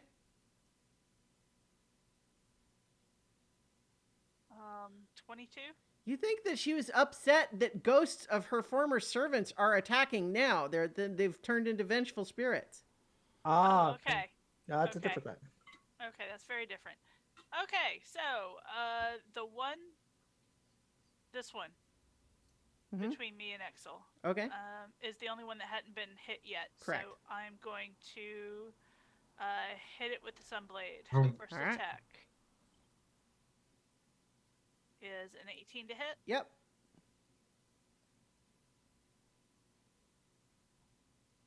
For 11 plus the D8, Mm-hmm. which is an 8, so 19. Nice. And I'll go ahead and do that same one again, Mm-hmm. which is a 22 to hit. Yep. Clear. Roll the dice. That's a 7 Hmm. plus 3, so 10. Well, hey, 10 is still not nothing. Substantial All right. hit, still the same. Yeah, and I don't think I have a bonus action that I want to use right this second. Okay. So I'm going to use my bunny hop and get out of Exel's way. All right. So, I think that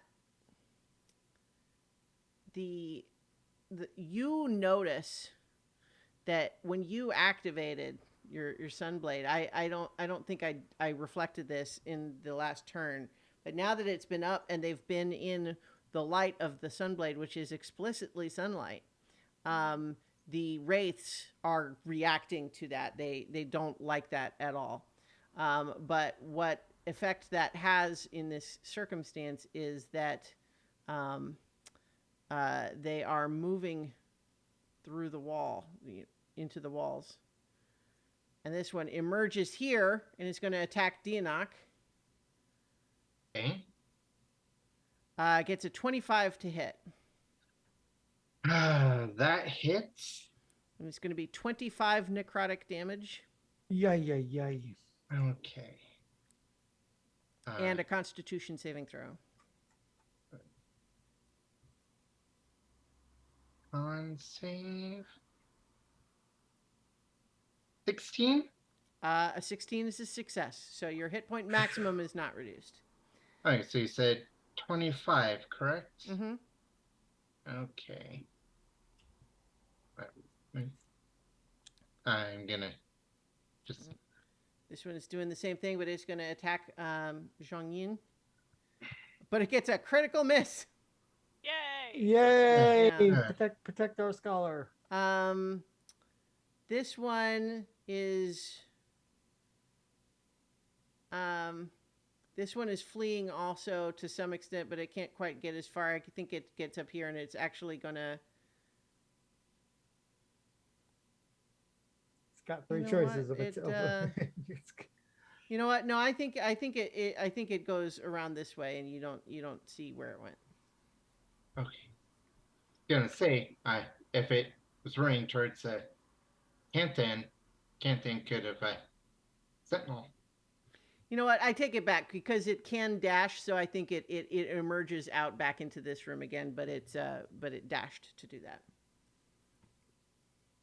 Oh, did Canthan want to try and Sentinel it? While it's in the wall? Yeah, it went through the wall. No, it went through the wall. Oh, okay, so it circled around that way. Okay. Yeah. Actually, now that I look at it, it has a 60 feet. But going through the wall, it's slowed, so that's why I had to dash. Yeah. Okay. Okay, so that's the Wraith's turn. But Flounce, you discover that your Sunblade is extra effective against them, to the extent that they don't want to be anywhere near it. Because you are dangerous. Yeah. So they have all moved to where they are not in the direct light cast by it. Exel, you're up.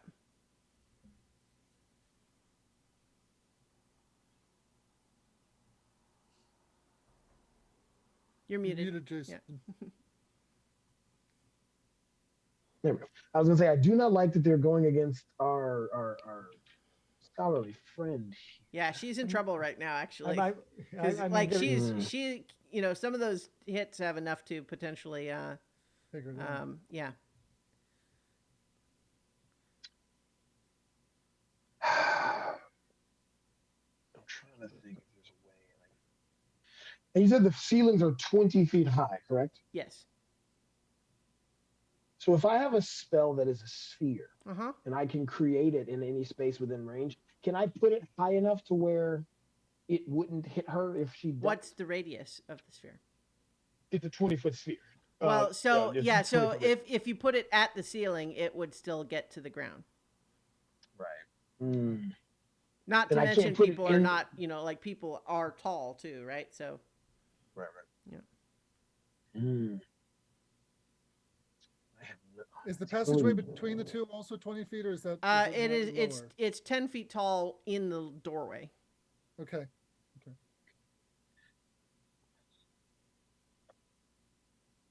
I mean, you can have... Exo will move here And I can't even Eldritch Blast any of those guys either. Mm-mm. I mean, they deliberately went out of line of sight from where Flounce was, so. Yeah. Right. Or at least that's what they're trying. One of them's still kind of a little bit, but just out of the range of the light, the sunlight. Can I hold my action until our scholarly friend moves? If I tell her to move, can I hold a spell until she moves? Yeah. Okay. I mean, I'm gonna tell her. if you're holding a spell, then if you don't cast, whether you cast it or not, you'll lose the spell slot. But Right. yeah, That's fine. but you can call out to say like, get out of the way. Yes. Yeah. I'm gonna use. You guys see Exel put his hands out at his sides, and he starts saying an incantation. His eyes flare bright green, purple and green flames erupt around him, and he slams his hands together, and all that energy coalesces in his hands, and he says, "Everyone, get in this room." And you see that he's charging something up but he needs you all out of the way. All right. Kamehameha. All right. So Leo Gong is on her turn is basically just looking like really bummed about this whole situation. She's kind of down on her knees. Lu Zhong is eager to comply with what you've said, so she disengages and she's going to push past Dianok and Xenophon to get in here. Good. So is that enough for what you wanted? Yes, Exel? it is. All right. And in that moment, you all hear Exel say, "The void calls to you," and there's a whistle, almost popping sound as a black void of nothing erupts in that room. Let's see, make sure it's 20. Yep. So it's right at yep. And you start hearing whispers and screams and tortured voices, and you cannot see into it. This is a completely black space. Light can't get into it, and it does not come out. Okay. Basically, I just unleashed the hunger of Hadar into that. Oh my God. And everything that starts its turn in that space takes 2d6 cold damage, and then if it ends its turn there, it takes 2d6 acid damage. Okay. And all then, right. Yeah, and that's my turn, because if they come through the door, we can whack them one at a time or whatever. Mm-hmm. Okay. So that happened. Now that would make it your turn, Xenophon. So I can't see anything in there at the moment? No. If you guys get out of the way, I can sentinel attack anything. Yeah, that's what I'm gonna do then. I'm going to happily get out of the way. Let's go to here, next to the scary warlock and the big bunny. It was not big bunny. Yeah. So let's just funny bunny. Dangerous bunny still. With a magical sword that wraiths don't like. Yep. Okay. Yeah, that's okay. No, Canthan has inspiration. Let's give inspiration to Dianok. Actually I only have one left. I'm gonna hold it. I only have one inspiration left, so until we get a rest. So I will hold that for the moment. So that's the end of my turn. All right. Dianok, it's your turn. Okay. Dianok is. Get behind me. Yeah, Dianok will go ahead and disengage. Yeah, I was going to say you'll need to disengage unless you want to risk those. These are nasty opportunity attacks from these things. You don't want to. Yeah. You don't want to take those if you can avoid it. Keep going. Keep going. All right. Okie dokie. So, Canthan, it would be your turn next. I would like to use my action to try and move the two that are on either side of the door. Just get them behind me. Oh, manhandle them if I have to. Okay. Yeah, I'll allow that. Like in the sense that if they're cooperative, and so it's like if you wanted to drag them, but they are cooperative, so you don't have to really make the check. I want to get them. I'll say that. How about you can do that? Yeah. Yep, all right. That's what I want. That's awesome. What I want. Okay. That makes it Flounce's turn. Although the situation has changed to the point, Flounce, where I'm not sure there's a lot to do.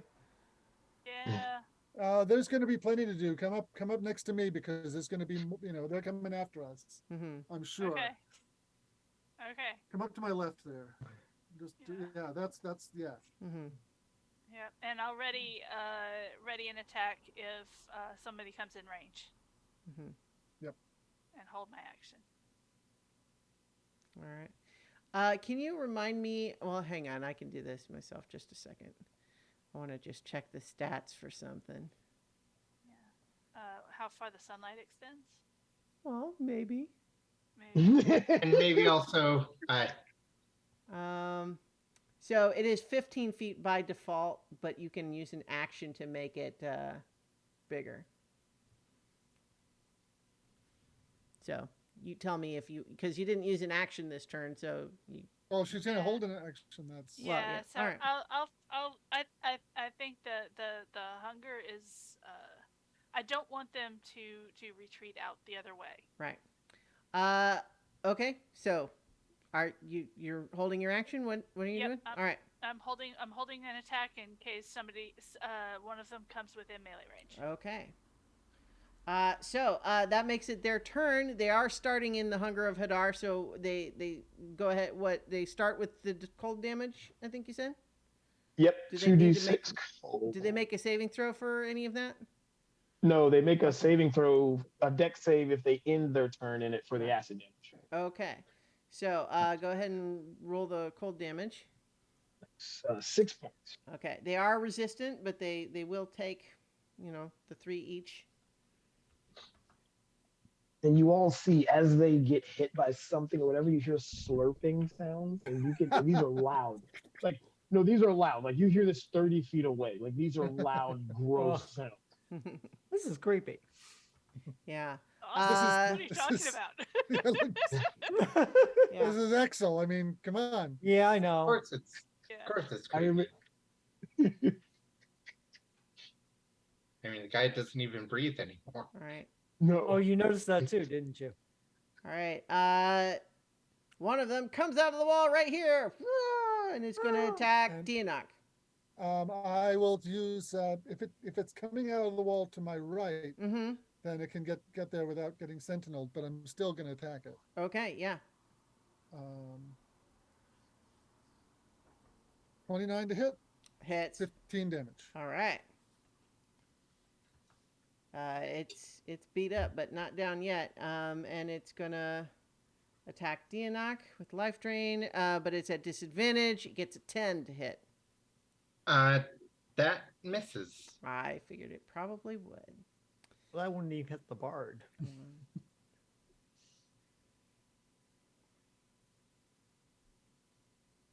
All right. This one comes out of the wall here to attack Xenophon. Speaking of big attacking bards, But only gets a 12 to hit. that will actually miss me. Uh-huh. Yay! Yay! The bard does not get life drained. 5, 60. And then, so this one is attacking Exel.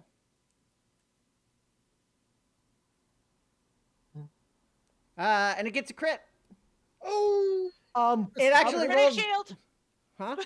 Well, Ready so shield. here's the exciting thing. Yeah.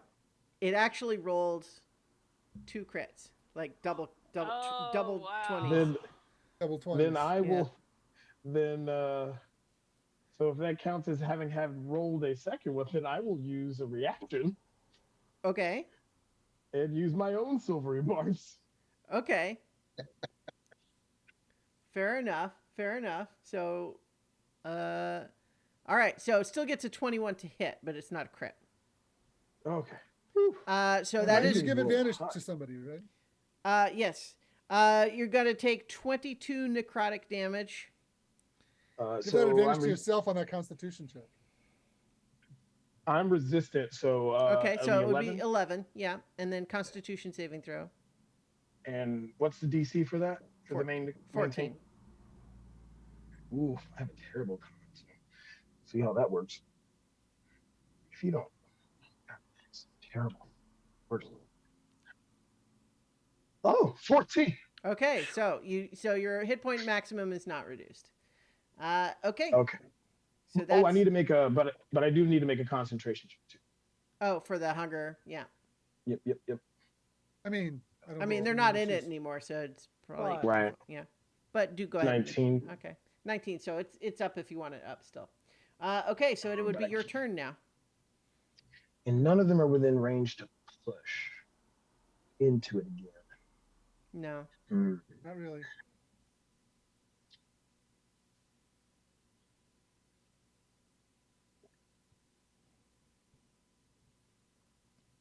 Then This might is the as first well. time the wraiths, because you guys have fought wraiths a couple of times, but this is the first time that the wraiths actually being able to go in and out of the walls actually matters. Yeah, Like, you fought them a couple of times where that just doesn't make any sense to do, but here it's cool. Yeah, Yeah. here it's cool. It makes them more tactically dangerous. To us. Yeah. So They're definitely changing things up though because of that sunblade, because that messes them up. Like not only Right. does it do extra damage, but if they're in the sunlight, they have disadvantage on their attacks. you all see Exel. He drops the spell, but then immediately flares with more power as I cast Mirror Image, and now there's 4 of me. Aha. Okay. All and right. that'll be my turn. Okay. It is Liu Gong's turn. And I think that she has, what does she have? I feel like I've got stats for her. You know what? I think she came out unarmed, so she's not attacking in this regard. But she is obviously shouting commands at the wraiths that they're not listening to. And that makes it Zhongyin's turn. She is going to fire her hand crossbow at the one that's by Xenophon. But only gets a 9. She is not rolling well on those. Like she's not actually as bad as her rolls might indicate. But that makes it your turn, Xenophon. Okay. I'm going to Sacred Flame the one that's trying to drain me. Seems like a reasonable course of action. It gets a 9. Okay, so it fails, so it takes 7 radiant damage. All right. Yeah, I would move, but these things have a nasty reaction attack. So I'm going to have to stay there and just hope for the best here. All right. Dianok. So Dianok is going to put out their short sword, which has the moon touched infusion on it, and stab at the one next to them. For a 26. From Moon's touch, I stab at thee. 26 hits. Don't be a lunatic. That is 6. All right. 6 damage. Okay, that one's starting to look pretty rough. Okay, Canthan. And See if you can finish it off. Sorry. For Dianok, bonus action, I'm going to touch Zhongyi's. Zhongyin. Zhongyin. There's Zhongyin and Liu Gong. Yeah. The Scholar's crossbow and cast magic weapon. Oh, nice. So gets a +1. And does And full counts as damage. magical, yes. Yeah. More importantly. Yeah. All right, so I'm gonna whack it with Spirit Cleaver. 20 to hit, 10 damage. Okay. Not quite down. 12 to hit. 12 29 misses, to hit. but you have advantage. Yeah. Or you have inspiration, I mean. Use your inspiration. Oh, right. Yeah. 7 makes it a Okay. 19. Yeah, that makes it hit. So Okay, so the second hit is 13 that damage. one destroys it. Okay, and then I will move over here and use that third attack, which was a 29, on the remaining one, the one next to Exel, for 7 damage. There are 2 left, but yeah, that's yeah, and then actually I'll move in just close enough to use the butt okay. and 18 to hit for 5 damage. All right. Whirling dervish of death. Oh yeah. Okay. Flounce, your turn. Right. 1, 2, 3. Bunny jumping on the bed. Bunny Yeah. jumping on the bed. Make that wraith twice dead. All right.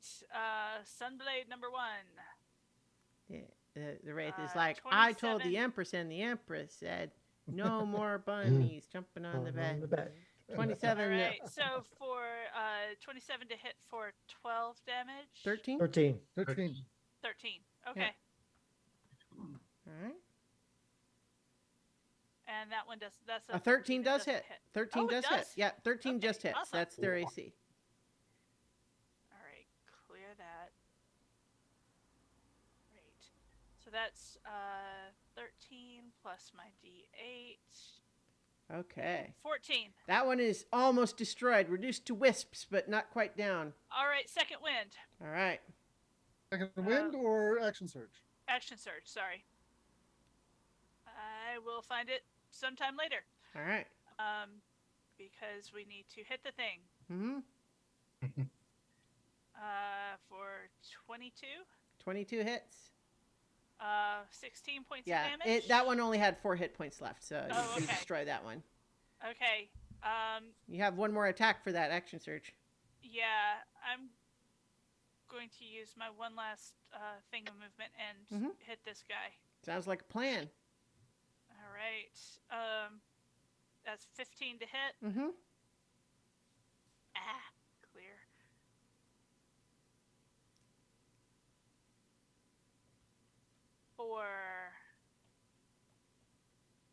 For 2 damage? No, that 15 was the attack roll. Oh, okay. So, yeah, 7. The there you go. Yeah, so it was 10, so 17. All right. That one's really rough, but not down yet.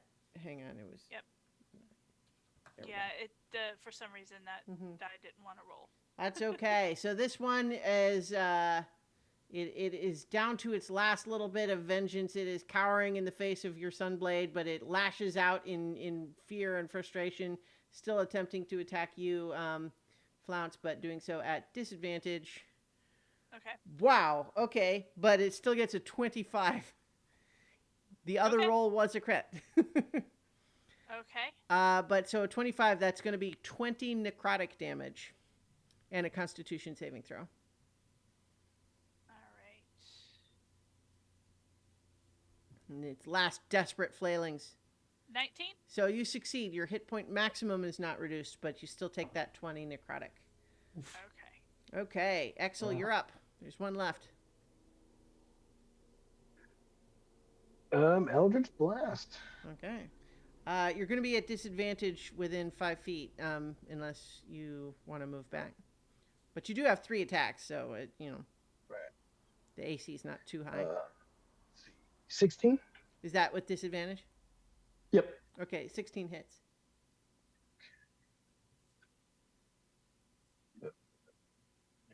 Oh my god.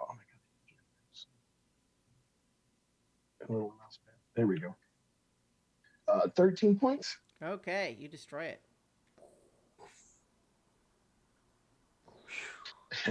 And in a very odd way, you all see the mirror images of Exel all kind of look at it and go, huh. That was a little easier than I thought. I'll offer the simultaneous, like the real Exel plus 3 backup dancers all simultaneously doing the horror movie. Yeah, it's the horror version of Final Fantasy X too. That creepy. It doesn't like it without a mask. It doesn't read the same. All right. In any case, you seem to have defeated all of the wraiths, and now that things are calmed a bit, Liu Gong is kind of pushing forward to go into this next room here. Hey, Okay. Uh, Xenophon, Will Yeah? boogie up with her. you Okay. didn't we get a bag of tricks? Yes. If you pull one of them out, I can talk with the beast and have it scout ahead so we don't have to blindly walk into a room. That's a great idea. It is a great idea. It's moot right now though because Liu Gong is pushing forward. Okay, so We'll do that to the next Yeah. room. So No. as you Our- follow her our in, scholar is still wounded, right? I mean she's got some down, but she's like she was hurt bad, and then Xenophon healed her a bit, and so Okay. she's not at full, but she's better. All right. Should Well, I- I'm going should I- to use a use of my healing kit Okay. to give her 7 points plus the number of hit dice she has. Oh, okay, great. Yeah, that puts her back up at full. Excellent. Nice. I'm not the only Mhm. healer. How are you doing, Flounce? I know you took a couple hits. I'm about a fourth of the way down. All right, so I'm still good. Well, are you sure? I will slap you with some healing if you need. Not yet. Not yet. Oh, okay, not yet. Got it. So as you follow Liu Gong into this room, this sanctuary might have once been a garden, but the only color here now comes from 3 green limestone rocks shaped like tall, wispy spirits. A dried up fountain carved in the shape of 3 intertwined dragons stands at the center of the room. And so Oh, so this is like a Zen, like Chinese scholar garden, Mhm. sort of garden. and you see her as she is kind of she's looking around. She's clearly looking for something, and then she picks up from some rubble a mallet made of green limestone. And unless anyone is like hurrying to stop her, she proceeds to swing it at one of these statues. But I think Dianok would try and go, not like grab her, but like hold out a hand to try and say wait. she looks at you like she stops, but she looks at you like, and then turns to Zhang Yin and says like, "What's his problem? What's their problem?"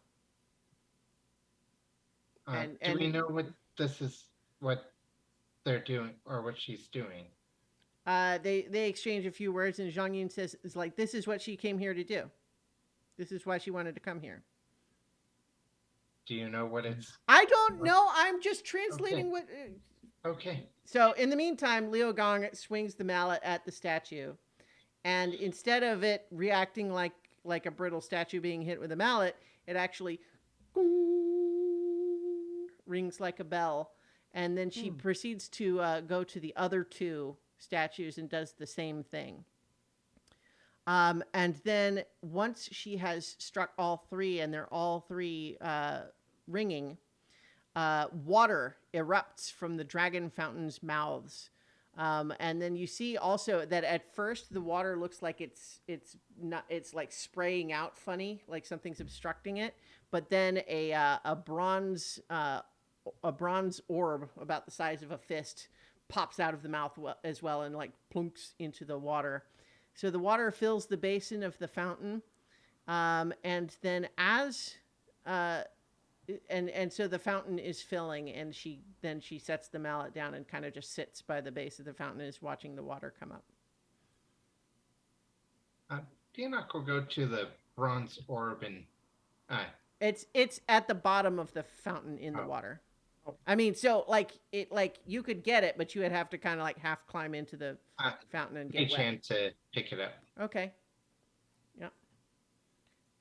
Liu Gong doesn't seem to have a problem with that. Okay. But so as the water is filling, once it does, she kind of smiles, like I think you can all kind of get a little bit of a sense of like this is like the one thing that kind of still works, and is like she remembered it. And she kind of leans down to touch the water, and now all of you watch as a silent, smiling reflection of the mountain cloud empress appears in the water, and all around you, trees and flowers erupt from the stony ground, and the air is filled with the scent of plum blossoms. And for a moment, this garden is restored to its ancient splendor. And just so you Liu Gong is seems to be what she was hoping for, so she seems happy, but you tell me how the rest of you might be reacting. I'm finding it tranquil and peaceful, and just trying to absorb this moment of beauty and grace that we've been given, and take it as a memory to be put into a epic poem later. I'm just remaining silent and still, and just craning my head and listening and experiencing. It's the Zen Xenophon in full flower. So Axel now does the titular Michael tilt of the head as he's like, the world just happened. So in any case, it's lovely and beautiful and tranquil for about a minute, and then the vibrancy starts to vanish, and it all kind of just fades, returning to the ruined state that it was before, and the reflection of the Empress disappears from the water, and Liu Gong, sitting there, kind of wipes her eyes but has a sad smile, and she speaks to Zhang Yin a little bit, and Zhang Yin says, she says thank you to everyone for helping her with that, and now she'll follow or do whatever you want, and she just hopes that you'll lead her to the exit whenever you're ready to go. Perhaps we should take a short rest here. Yeah. I would be down for that. This way I can get back my inspirations. And perhaps one of us can lead her to the entrance, or so that she can be safe. I mean, she's got useful knowledge about what's going on in here.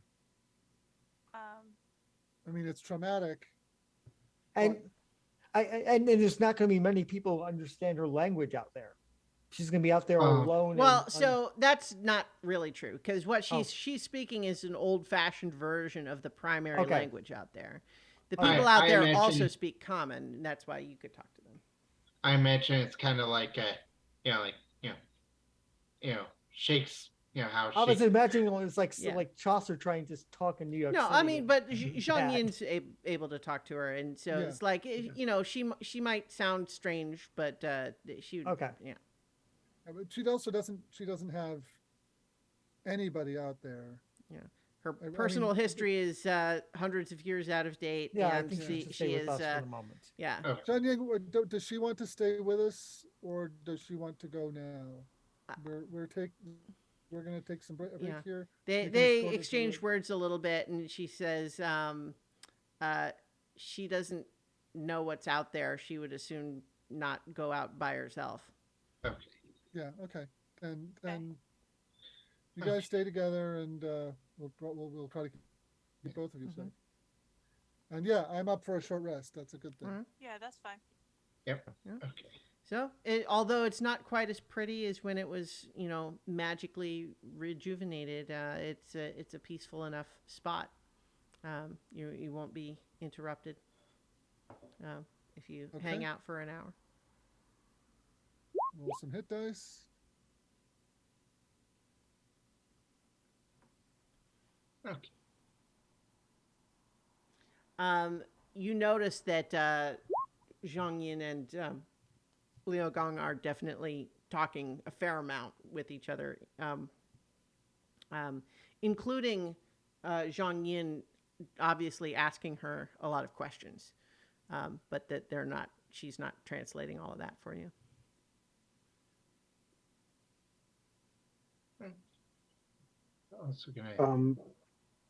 By the way, guys, before we take this short rest, I would like to upcast aid on Flounce, Canthan, and Xenophon. I would say give instead of me, give it to Yeah. our yeah. To I'm the pretty tough scholar and I've or got for plenty of ways DNR? to. Yeah, I think either Xenophon and um, our two non-coms, or Well, and actually, at one point, I think Zhang Yin actually asks you if any of you have a spare weapon. Liu Gong says she can fight. Okay, cool. Then I'll do it for Xenophon and our scholar and our new compatriot. I will give her my rapier because I've not used my rapier in many sessions, so she can have my rapier. So she takes the rapier and she does some forms with it that look fairly skilled. But then she kind of laughs at you and looks a little bit, and Zhang Yin just says, "You don't have anything heavier." Oh, I have a. yeah, it's just like point at Canthan. I've got a spare quarterstaff. Is that heavy enough? She'll accept that. I mean, that does a D8 damage when you. Now, bear in mind, this is not a waif here. She's a fairly athletic looking young dwarf. Okay. Yeah. So. Could she wield my glaive? Yeah. That's probably the best choice then. Yeah, I'll give her my glaive. Okay, great. It's a magic glaive too. Yes, it is. It is infused. Mm-hmm. So, and since I upcast it with one of my 3rd level pack slots, that means you guys get an increased HP max. Your HP max goes up by 10. Nice. We get 10 temporary hit points. It's just straight 10 hit points. Oh. Yeah, and your max increases by 10, and then if you were hurt, you get 10. Yeah. You get 10. Yeah. So I think once you hand the glaive over, she kind of steps to where she's out of the way, and you see her. Yeah. She's clearly got training. She knows what she's doing. All right. Good. Definitely worth giving that mage armor to her. Mm-hmm. Zhang Yin says she does say that she hopes that it won't be any more ghosts, though, just because that's too sad. It is very sad. Yeah. She missed out on fighting the Ropers, though, so that's probably a good thing. Okay. Yeah. Yeah. At some point, Dianok is going to. Dianok's going to try it and identify the bronze orb. Okay.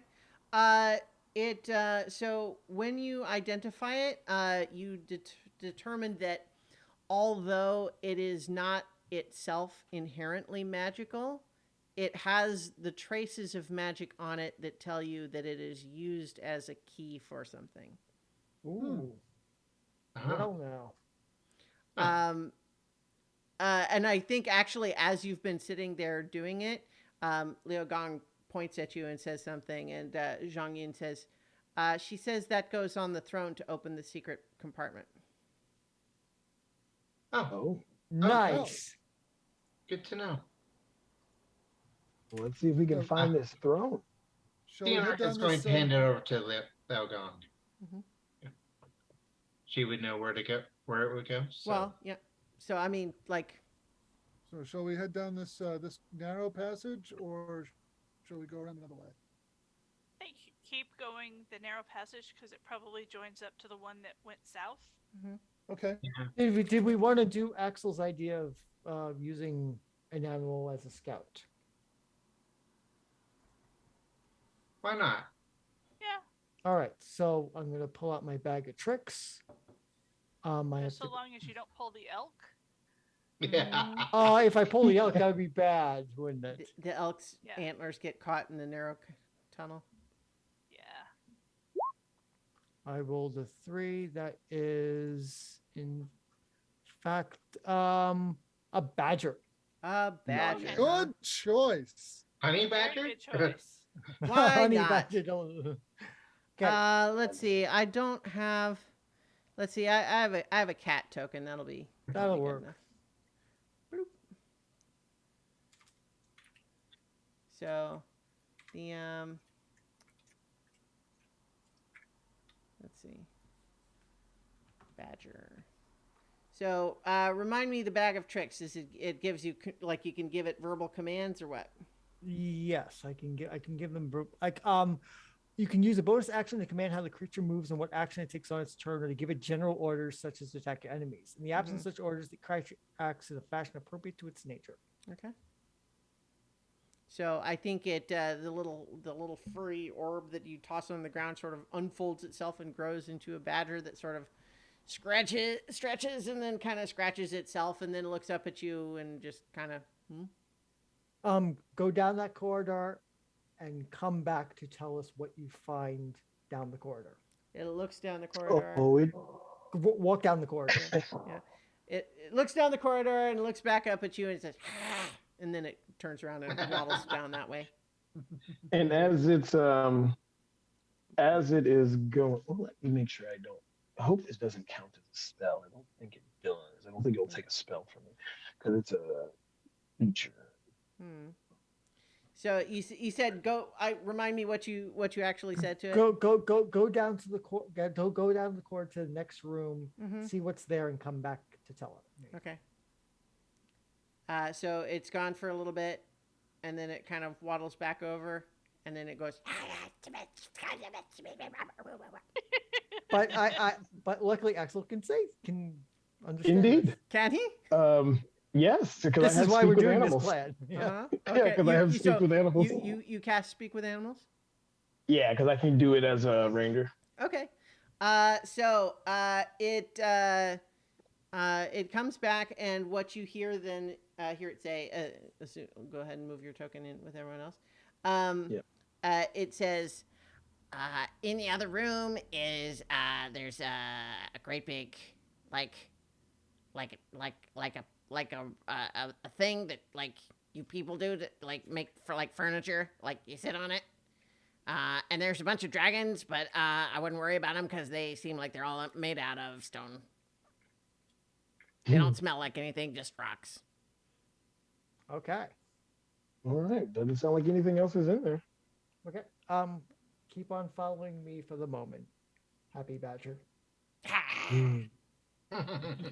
Which Exel will say, "Yes, sir." Is what. Okay. Is what it said. I was thinking Flo was being insubordinate. Okay, good.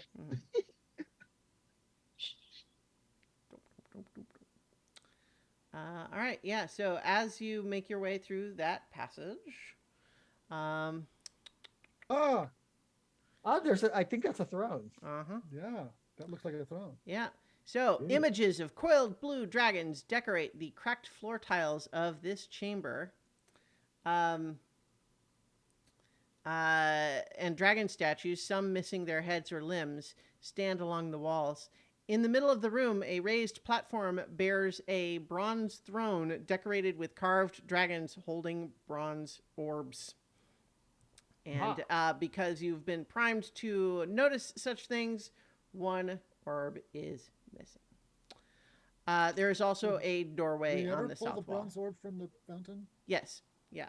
Dianok got it. Yeah, Dianok has it. Yeah. Yep. Give it to Lugong. Mm-hmm. Yeah, and so as I just mentioned, there's also a door in the south wall. There's also a door and there's a passage up that way. Yeah. And I think we've already seen the other end of that passage. So Dianok's gonna open it just to see, just in case. Okay.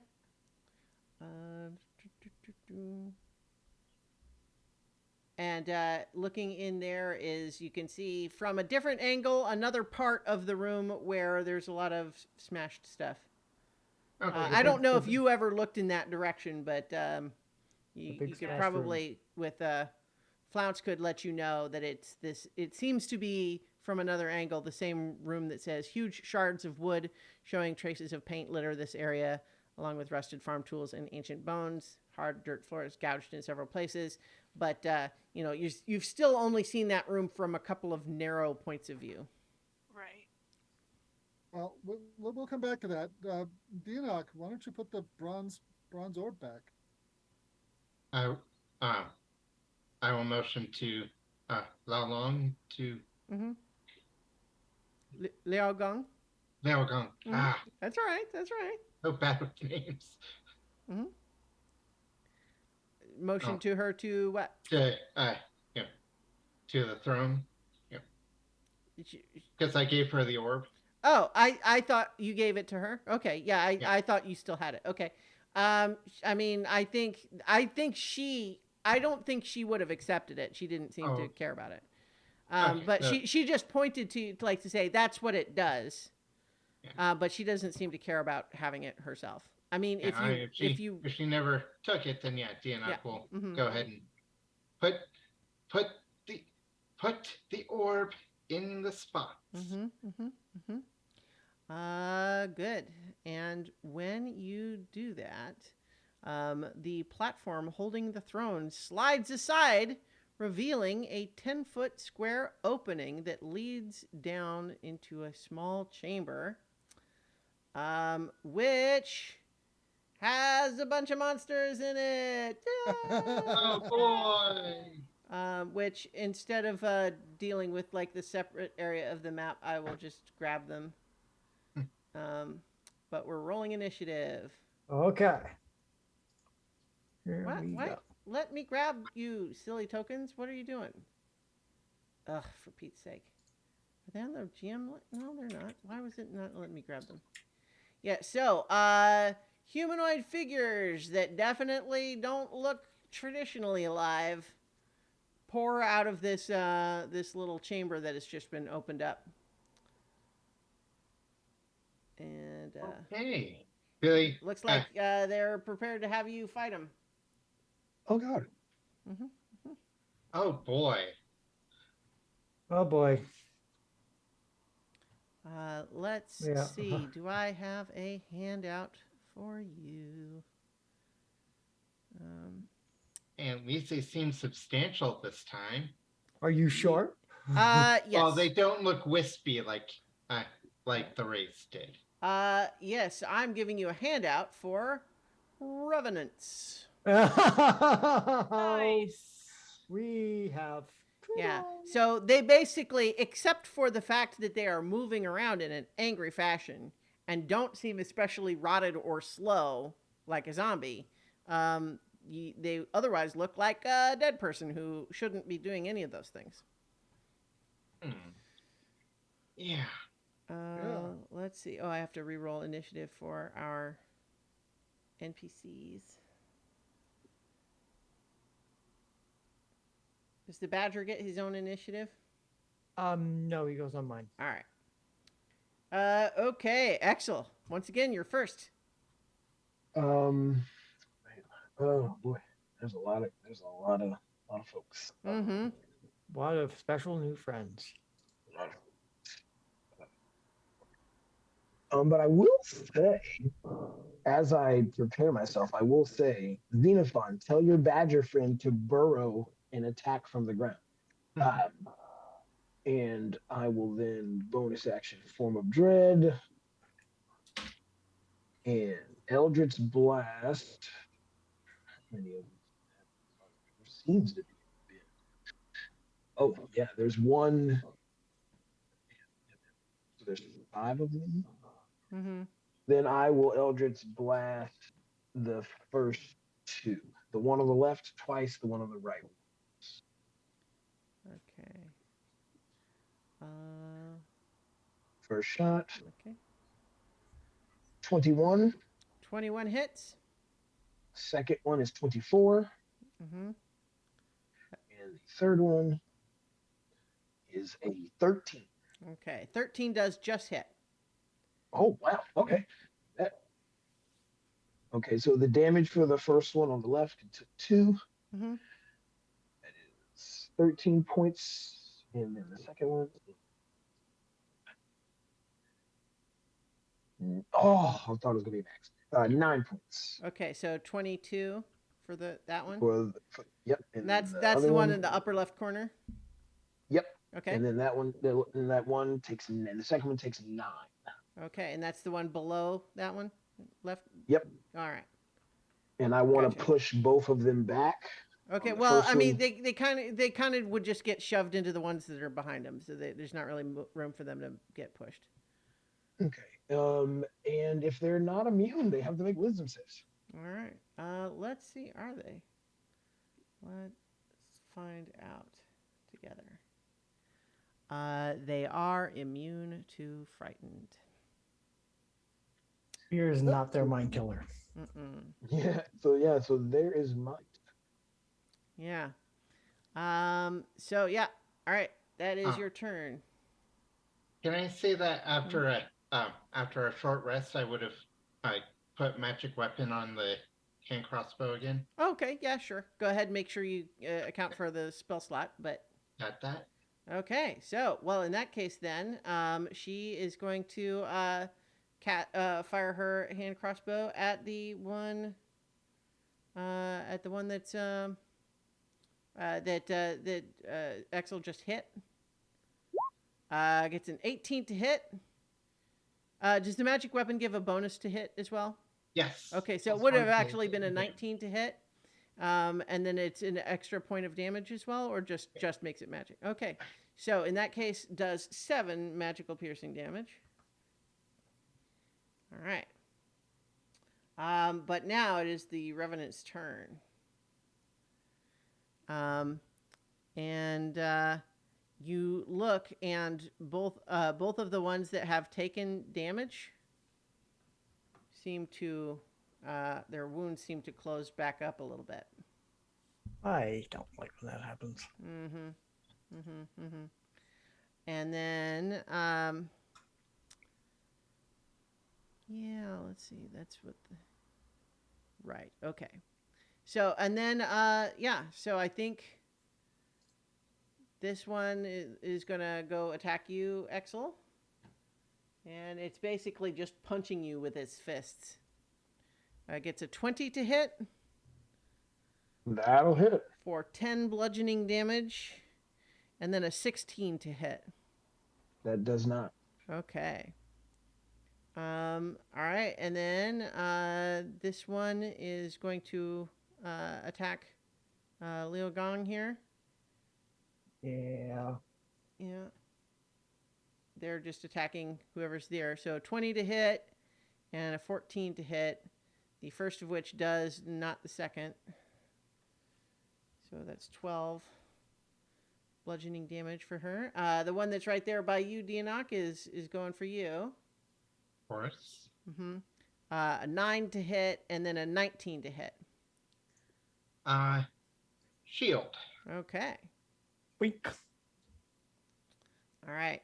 So this one here is going to move forward to attack you, Canthan. All right. For that's another 9 for the first attack, and then a 24 for 24 hits. 7 bludgeoning damage. Okay. And then the last one is coming over here to attack Xenophon. And 12 to hit, and then a 22 to hit. The 12 will miss. The 22 will hit. All right, that's just 6 bludgeoning damage. Okay. All right, that is their turn. So, Flounce, you're up. All right. 1, 2, 3. Bonus action, activate my Sunblade. Okay. Because I figure it's probably deactivated during the short rest. Yeah. And then I'm going to hit these two in front of us. Okay. Or you're not attacking. I mean. Well, the one right in front of me first. Okay. All right. All right. And so 18 to hit. Hits. 7. And they are undead, so I get my extra 8. Correct. So that's 12. All right. And then the one in front of Dianok. Mm-hmm. I'm going to hit that one for 27 for, let's see, what kind of damage. So 16. That's not bad. My D8. Right. That's 2. So 18 points of damage. All right. Yep. What I'll also, yeah, so that's your turn. Mm-hmm. Leo Gong's turn now, and so she's got the glaive.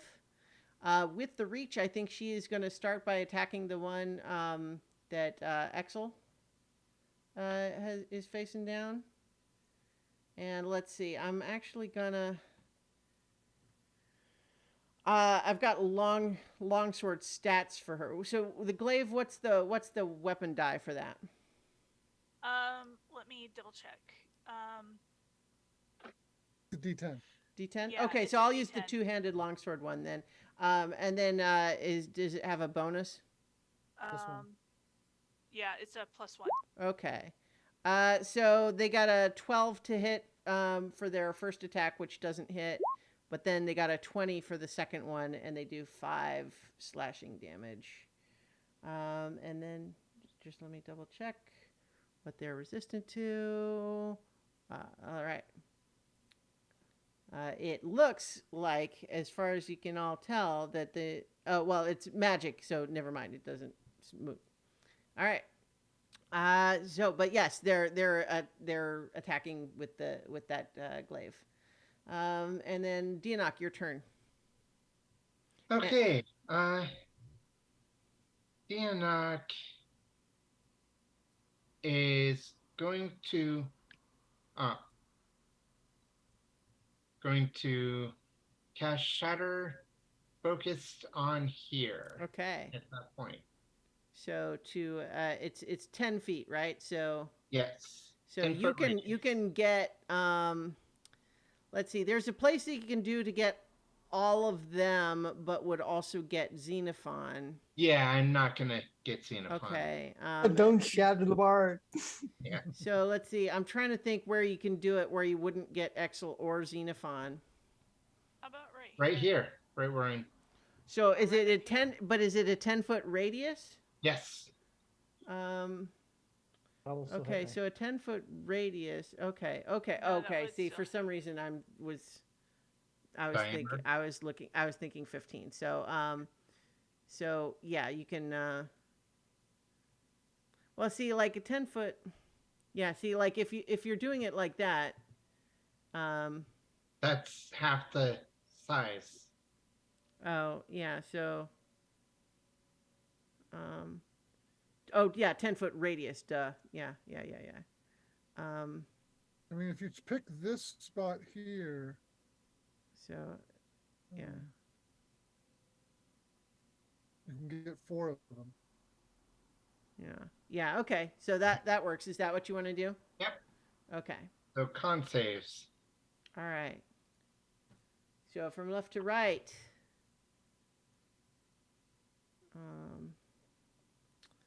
24, 20, 25, Dang it. and 13.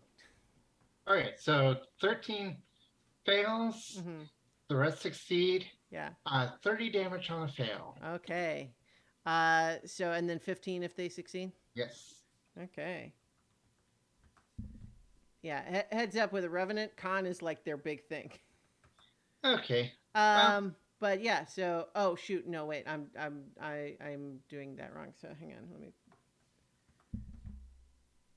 Only the fourth one failed. So there we go. And then 30. Okay. Big shockwave shoots out and jostles them. What I'll also say that you notice, because you're the one that was standing right there when the platform opened, is that you see that this area that they have emerged from clearly has stuff in it. Like there's cabinets and stuff in there. Yeah. That's keeping that in mind is why Danak did not use Fireball. Right. Yeah. Besides that and. Well, yeah, and so like I think that if you had the shockwave where it would have gone down into that chamber, that is still a risk, right? But because I've got them all, so you did it enough above the ground. I took that into account. But bear in mind There's Yeah. potentially fragile stuff down in the Yeah. little chamber they just came out of. Dianoc will go ahead and say, I think our goal might be down below, so Mhm. careful about damaging down below. Okay. Canthan, you're up. All right. There's one directly in front of me. I'm going Okay. to, Let me take these you know purple what? dots off. No one would currently have those up. yeah, I am going to use Fighting Spirit Mm-hmm. and attack the one in front of me with advantage. Okay. 16. Does that Hits. hit? Yep. Okay. 15 damage. Mm-hmm. 29. 15 damage. Nice. 25. 14 damage. Okay. Is 44 it down damage. yet? No. Action surge. Canthan rage. It's obvious to you as you wail upon it that these things can take a lot of punishment. 15 damage. Hits. No, 15 to hit. Yeah. 13 damage. Mm-hmm. 25 to hit. Yep. 12 damage. 18 to hit. 14 damage. That last one should still be at advantage, right? So one more. That one didn't roll double for some reason. But it hit, right? Yeah. But I Okay, mean, so you it can doesn't roll matter. another one if you want. It could be Oh, well, critical. in case I got a crit. Yeah, okay. Yeah. No, so it didn't matter in this case, but that's still going to be another 39 damage, and it is still up. How Holy It does cow. look it does look pretty hurt. okay. All right. Well, that's yeah, that's everything I got. You and Alpha striked it and it's still up. Mhm. Yeah, I mean that's my big trick and it's still up. I mean, it's obvious you did a lot of damage to it. It just can Yeah. take a lot. I think we're gonna need to focus fire to take him down one at a time. All right. Spreading out isn't gonna work so well. Xenophon. All right, so Xenophon is going to use a bonus. No, I'm not going to use that. Okay, I'm going to disengage from the Revenants, Mm-hmm. move to here, and I'm going to give inspiration to who's next up that can use it. I'll give inspiration to Axel. Axel, Dread, Bunny, Warlock friend. Make these Revenants meet their end. Mm-hmm. Again. Again. Yeah. Right. For Today, Fen. tonight. Mm-hmm. Okay. Tonight. I'm never gonna live that one down, am I? You shouldn't. It's good. Yeah. Okay. Great. Badger? Yeah. Oh, but I use my bonus action on the inspiration, so I can't command the Badger. Mm. I think the Badger immediately runs and hides. Yeah, the Badger only does 1 point of damage on a hit Yeah. anyway. So the Badger's not gonna Axel, because you still have speak with the animal, I think you hear the Badger going, "Fuck this." I did them out. Axel, you're up. Alrighty.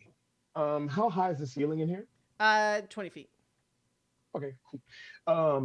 As a bonus action, I will bunny hop over this fellow in front of me to be just behind him here. Mm-hmm. And from there, I will then speak words of radiance Okay. and hit the 3 nearest. Okay. And that's You don't con have save? to hit the 2 that I did. Because the Sun Sword does radiant damage. Which 2 did you hit? The the one two- in front of me and the one in front of Dianoc. Mm-hmm. Okay. Con save? Yes. Okay. But they'll have to get hit because I don't want to get any further. Okay. Man. So the first one gets a 12. Does not make Second it. one gets a 14. Does not make it. And then a 9, so they all fail. Nice. All right. So they take 12 points of radiant damage. Mm-hmm. Mm-hmm. And that is my turn. Okay. Okay. It is Zhang Yin's turn. She's going to. She heard what Canthan said, so she's gonna kind of hurry over this way and shoot her hand crossbow at the one you were fighting. Can't then, Focus but fire. only gets an 11, unfortunately. So she's trying, but it didn't help in that particular case. But now it is the Revenant's turn, and you'll notice that the ones that were hit by radiant damage do not heal up, but the other Okay, two that's useful. do. That is useful to know. I guess I'm going to be pulling up the Sacred Yeah, Flame. including the one you were just hitting. Yes, the Yeah, one you see some of the torn wounds where you had cleaved away flesh seem to be regenerating. And so now it is their turn to attack. So first up, Exel, this one right here is gonna punch you. Punch. 15 to hit. Nope. 17 to hit. Nope. All right. Whew. And Thank you. what is your AC again? Like why is it? 19 because I have breastplate and a sheet. Okay. All right, and then Flounce, you're getting 2 punches, 10 and a 19 19 will hit. for 11 bludgeoning damage. That's fine. Dianok, 24 to hit That hits. for 14 bludgeoning damage. Ouch. Ow. Okay. This is And then the hurting. second one is a crit Ooh. for 21 bludgeoning damage. Wait. I'm going to cast silvery barbs on that. Okay. I'm not. No crit. Re-rolling. It's still Reroll. 23 to hit, but not a crit. Still not a crit. So that's another 14 bludgeoning damage. And I will give the saving the bonus to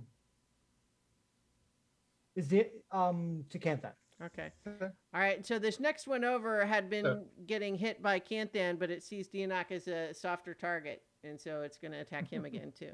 All right. What was the total damage on the first one against? So the first attack was 14, and then another 14. Okay. So total of 28. Okay. But then the new one just got a 25 for another 12, Lord. and then a Okay. 14 is the last attack. Okay. Looks like I'm gonna have to heal a wizard. Does the 14 hit? Yeah. 14 does not hit. Okay. So the last one here is going to, I think he sees Zhang Yin has kind of run off by herself and is going to run down to her. Oh, you didn't. He was already in my field, so I can't sentinel him. Yeah, No. and then he gets a crit. Oh, Runic shield. Dianok. Runic shield. Okay.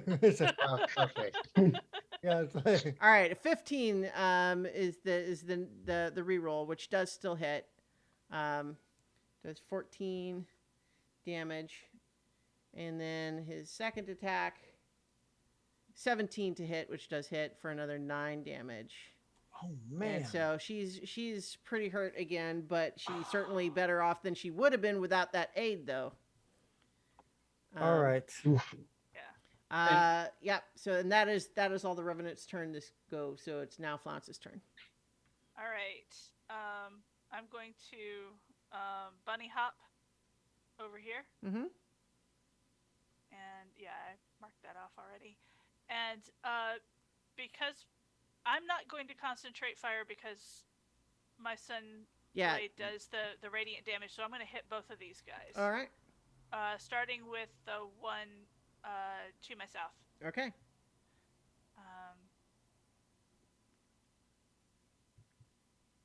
And that is a 16 to hit Hits. for 8 damage plus my d8. Mm-hmm. All right. 14. Which is a 6, so 14. And then the one up by Canthan is going to be an 18 to hit Mm-hmm. for 7 plus my d8, which is a 6. All right. So 13. All right. Okay, so that makes it your turn, but you see once again those two seem like seared by the radiant damage, and the regeneration stops for the moment. All right, Liao Gong's turn. Continuing to work with her with the borrowed glaive, Mm-hmm. and gets close that 16 to hit, or actually would be a 17, and then a 24 to hit. So that's going to be 13 plus 12, 25 total damage that she does to the one fighting Exel. Okay, and now Dianok, your turn. Okay, so Dianok is going to look to this one and Psychic Lance for an intelligence save. All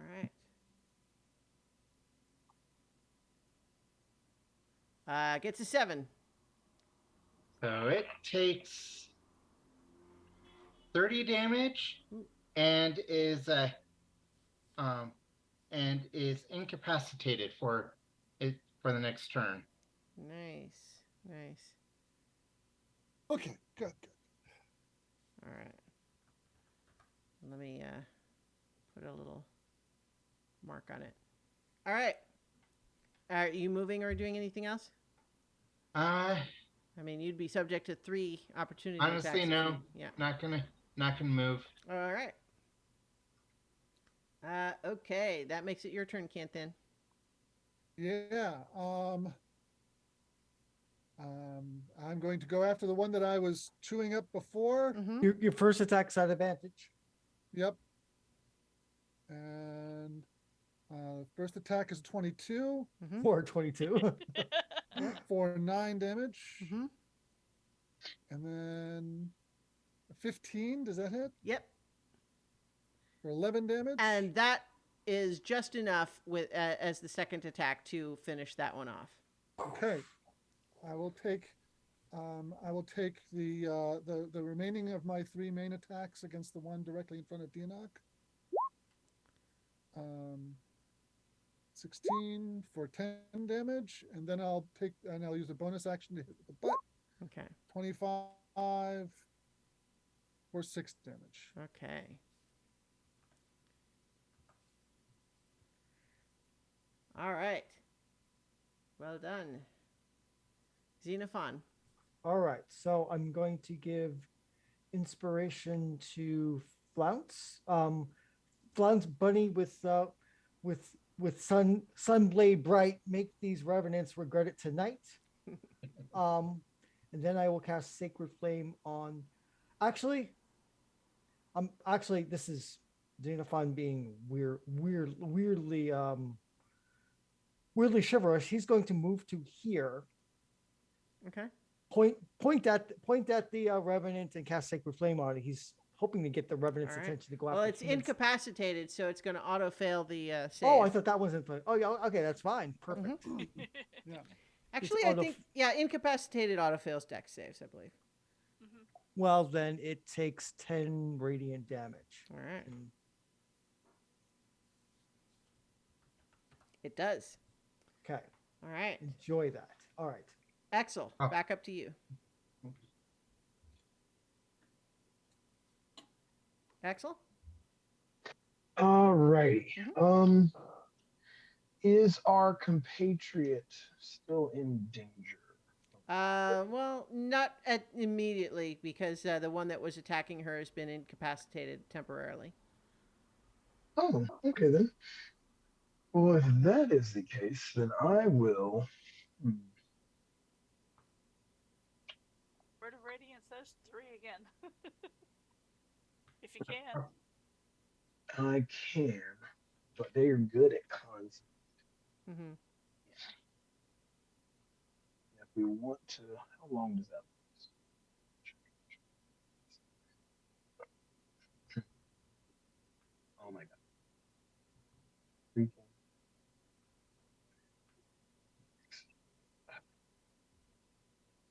But let's see, how long does Shadow go?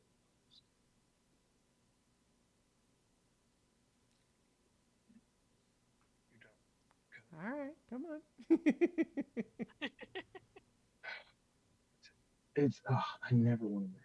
Oh, they're terrible. All right. Well, you need to pick something. Got 6 seconds. That's fine. All right. We'll just it's sacred. I'll do Word of Radiance on those three. Okay. DC 18. All right. From left to right, got an 11. 14. Wow. Okay. And a 23. Okay, so that one makes it, but Mm-hmm. other two Yeah. do not.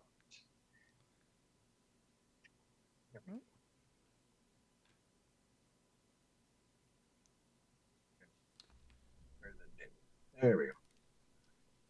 So they take. Oh, that is 3 points. I got 3 1s. All right. Well, it's Oh, three radiant though still keeps them from regenerating though. regenerating. Mhm. Yeah. Yeah. Yeah, True. that does. I mean, that does and happen for the considering, moment. out of the huge pool of hit points we need to do, Mhm. that's 9 points. So. Yeah.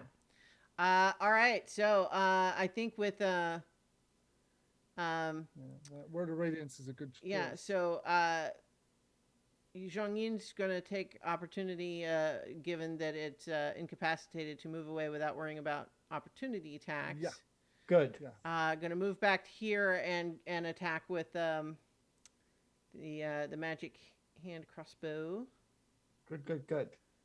Gets a dirty 20 to hit for 7 magical piercing.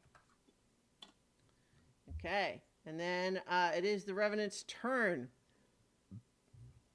So I think the two that you just radianted, Axel, are both going to try to attack you. So got a 25 to hit for 8 damage. Only 8? That's fine. Well, on that one, yeah. I'll let it run. All And right. is that necrotic or bludgeoning? Bludgeoning. Okay. Then the next one is a 12 to hit. Does not hit. But then there's a dirty 20 to hit for 11. Yep. And then a 19 to hit That hits. for 10. Alrighty, I'm still good. All right. Now this one in the center here is attacking Dianok. Of course. 23 to hit for 11. You said 11? Yep. Okay. And then the next attack is only an 11 to hit. Okay. All right. And then this last one is incapacitated this round, but now it won't be after this round, so I'll take the marker off. Theoretically. Well, I mean, the psychic glance wore off, and you would have to do it again if you want it to stay incapacitated. Yes. All right. So, Flounce, your turn. All right. Well, I'm going to hit this guy. All right. He's back up on his feet. Mm-hmm. All right. Sunblade, 27 to hit. Okay. For 11 plus my d8. 12. All right. And I'm gonna just hit him again. Okay. 28 to hit.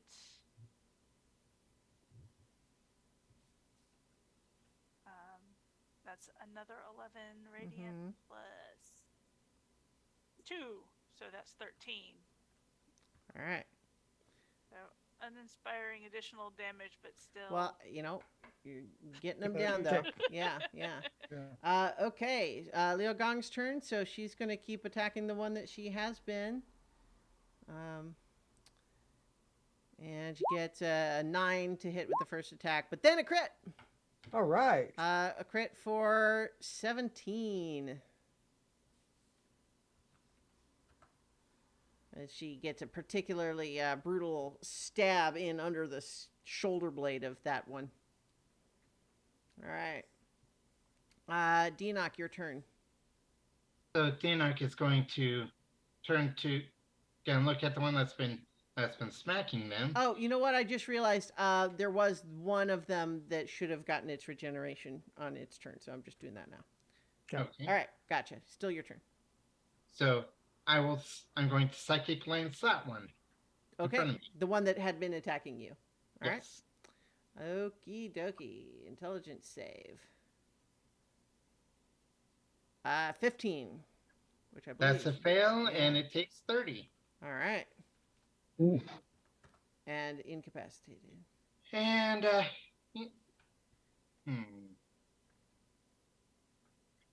gonna go ahead and just, move away. Mm-hmm. The one still has can make an opportunity attack. Correct. So, it will get a 22. That'll hit. I'm gonna go ahead and use. Yeah. Okay. It's going to do 15 bludgeoning. Okay. Okay. Dianarch is looking a little rough now. Okay. It's time to heal the wizard. All right. Time to heal the wizard, but first, Canthan's turn. But first, Canthan. Yes. Okay, I am going to go to the one, attack the one on my right first. Okay. Um, Although the one that Dianarch just incapacitated, I get automatic. I would get automatic. I would get advantage on that one. Yeah. Okay. All right. So I'll chew that one up. Target rich opportunity, Canthan. 28 to hit, 13 damage. Actually, let me 29 I'm to going to hit. double check 5e incapacitated because I want to make sure that it works like paralyzed does. Let's see. 10 damage. Okay, let's see. So incapacitated. Oh, actually, incapacitated just says can't take actions or reactions. That's all it is. Oh, okay. So Well, if you so- wanted those to be against the run you were originally talking about, then that still counts. So whichever one you want it to be is fine. Well, okay. In order to make those advantage, I'll use another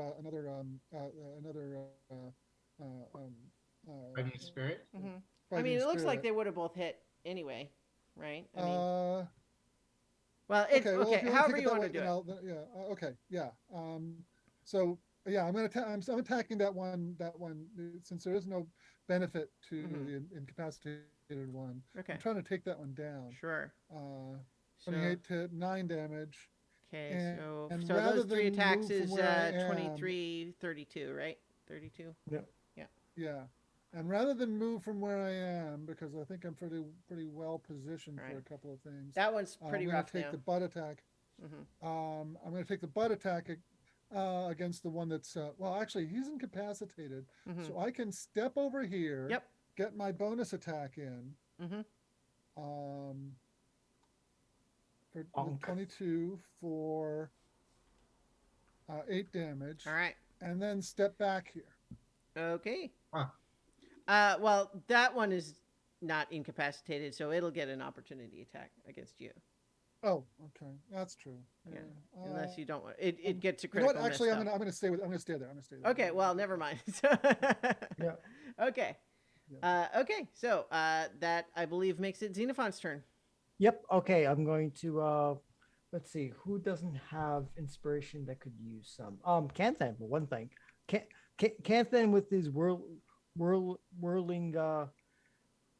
polearm make these revenants get lots of harm. So you get some you get inspiration, and then I'm going to heal our wizard with the 3rd level cure wound spell because he's hurting. They're hurting. My apologies. Mm-hmm.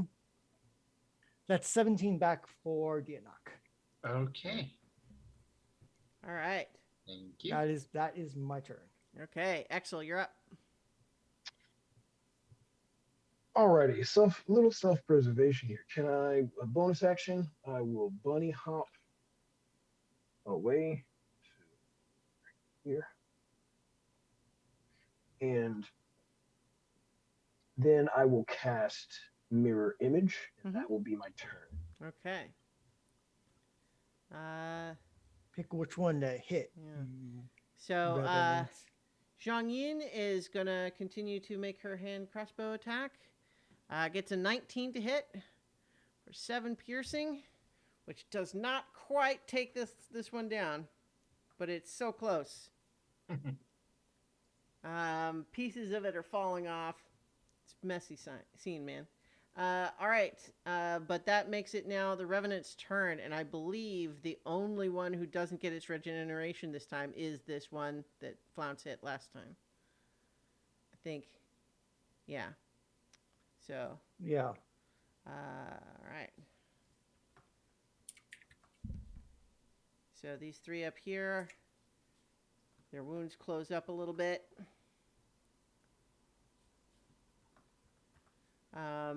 This one down here does not, but with its last desperate actions, I think it's going to try to punch Xenophon. 24 to hit for 9 bludgeoning. Okay. And then a crit. Oh, I'm gonna use silvery barbs on the crit. Okay.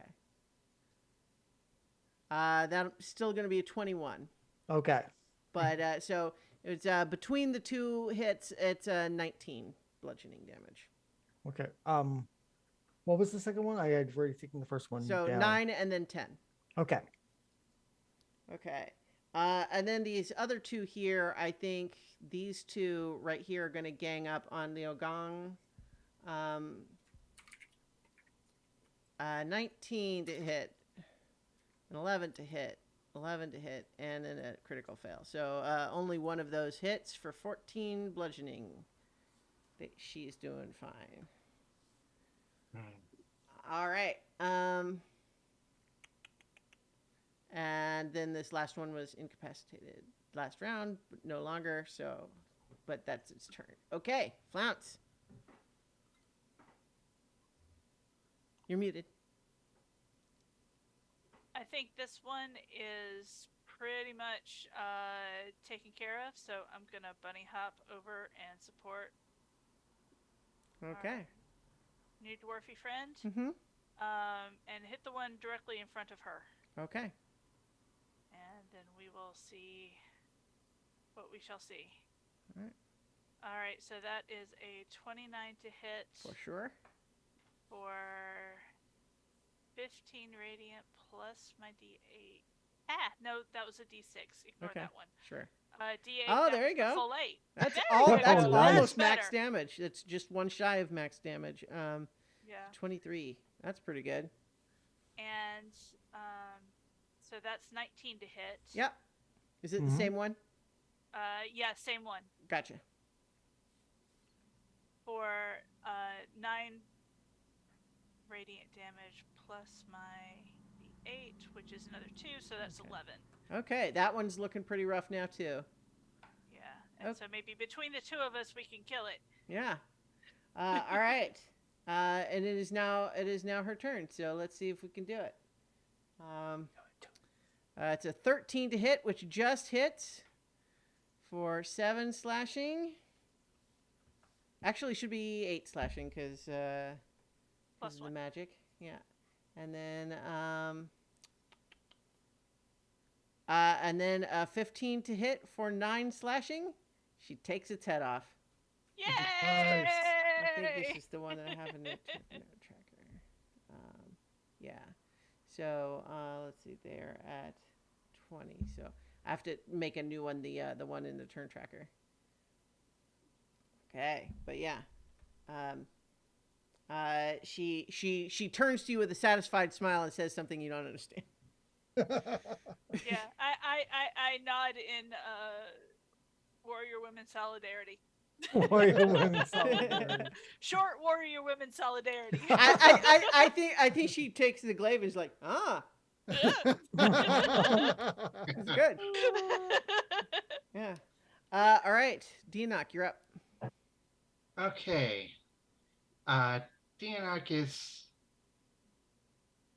gonna. Yeah, Dianok is gonna look at the one in front of Canthan and psychic lance. Okay. All right. 33 damage if it doesn't. Well, it actually managed a 21 on its intelligence save. It got a crit on the Okay. save. Wow. Does it still? How much does it take if it saves? That would be half, so 16. Okay. Yeah, it had 3 hit points. Okay. So it's destroyed despite the save. You know what? That helps. Yeah, its brain doesn't melt, but then the rest of it melts away, and then the brain is like, "Oh wait." Ow! Uh, it, Ow! it just reminds me, like, Rocket was being a little bit stubborn on our walk today, and so he's doing this thing. Is like, well, if I just pick up my feet and lay down and don't walk, you can't do anything about it. Checkmate. And then I said, well, I can actually just pick you up. And he says, oh no, I didn't think of that. My plan. Which of these two revenants looks the worse for wear? On the right. Okay, I will step up here, and as it's crouched on the throne, I will slash at it with Spirit Cleaver. Gotcha. Yeah. Okay. 16 to hit. Hits. For 9 damage.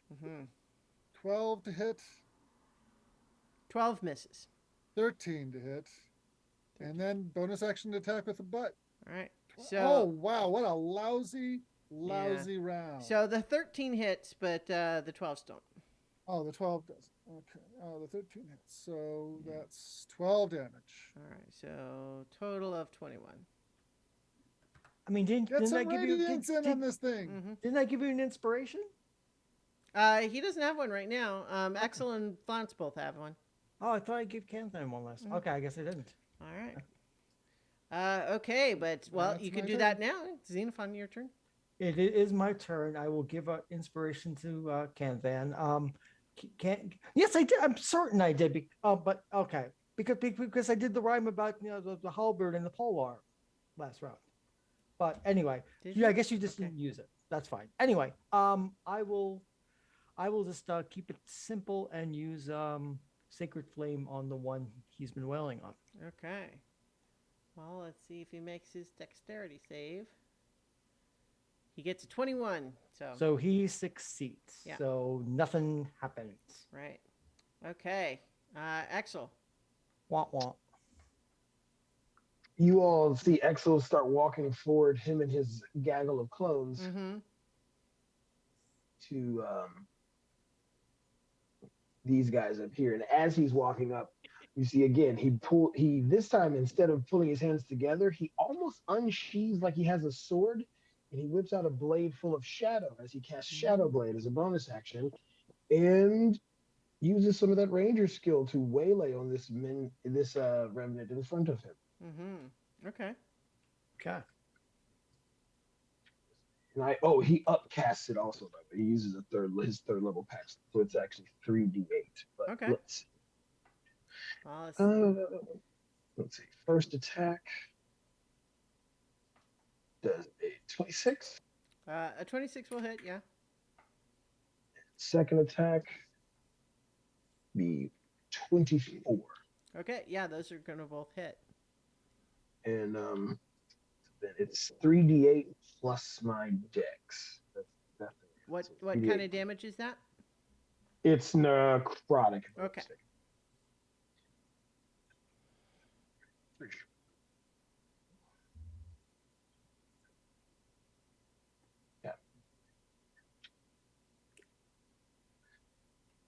Yeah, it looks like that is. No, it's psychic. I'm sorry, it's psychic damage. Oh, okay. Well, that matters. Yeah, so it's 3d8 plus. Oh, well, and so it just so happens that they are resistant to necrotic and psychic. So they'll take half. Yeah. Oh, at least they're not immune. I figured they were probably immune to or resistant to necrotic because of their undeadness, but good lord. But they happen psychic too, partly just because like a revenant's whole deal is that they're like sworn for vengeance and they're single-minded in that way and everything. And so y'all are just lucky that you're kind of just ambient targets rather than sworn vengeance targets because they do a lot more damage otherwise. Yeah. So the first player has some meta knowledge, I think. So it's 17 for the first hit. Okay. And then so 21 for the second hit. So take half 8 of and 10. Yeah. Okay. All right, that one's starting to look rough. Okay. And then let's get a hand crossbow shot from Zhongyin. That's going to be a 14, which will hit for 9 piercing. And now it is the Revenant's turn. I think both of them get their regeneration this time. Yeah. Yeah, because I missed with the Oops, I missed with I my did- secret I plan. just I subtracted 10 instead of adding 10. All right. Okay. And then I think the hardier one here that's been facing off Liu-Gong and Flounce is going to attack. It's going to attack Flounce. Okay. And it gets a 24 to hit. Yep. For 11 bludgeoning, and then a 17 to hit. Both of those hit.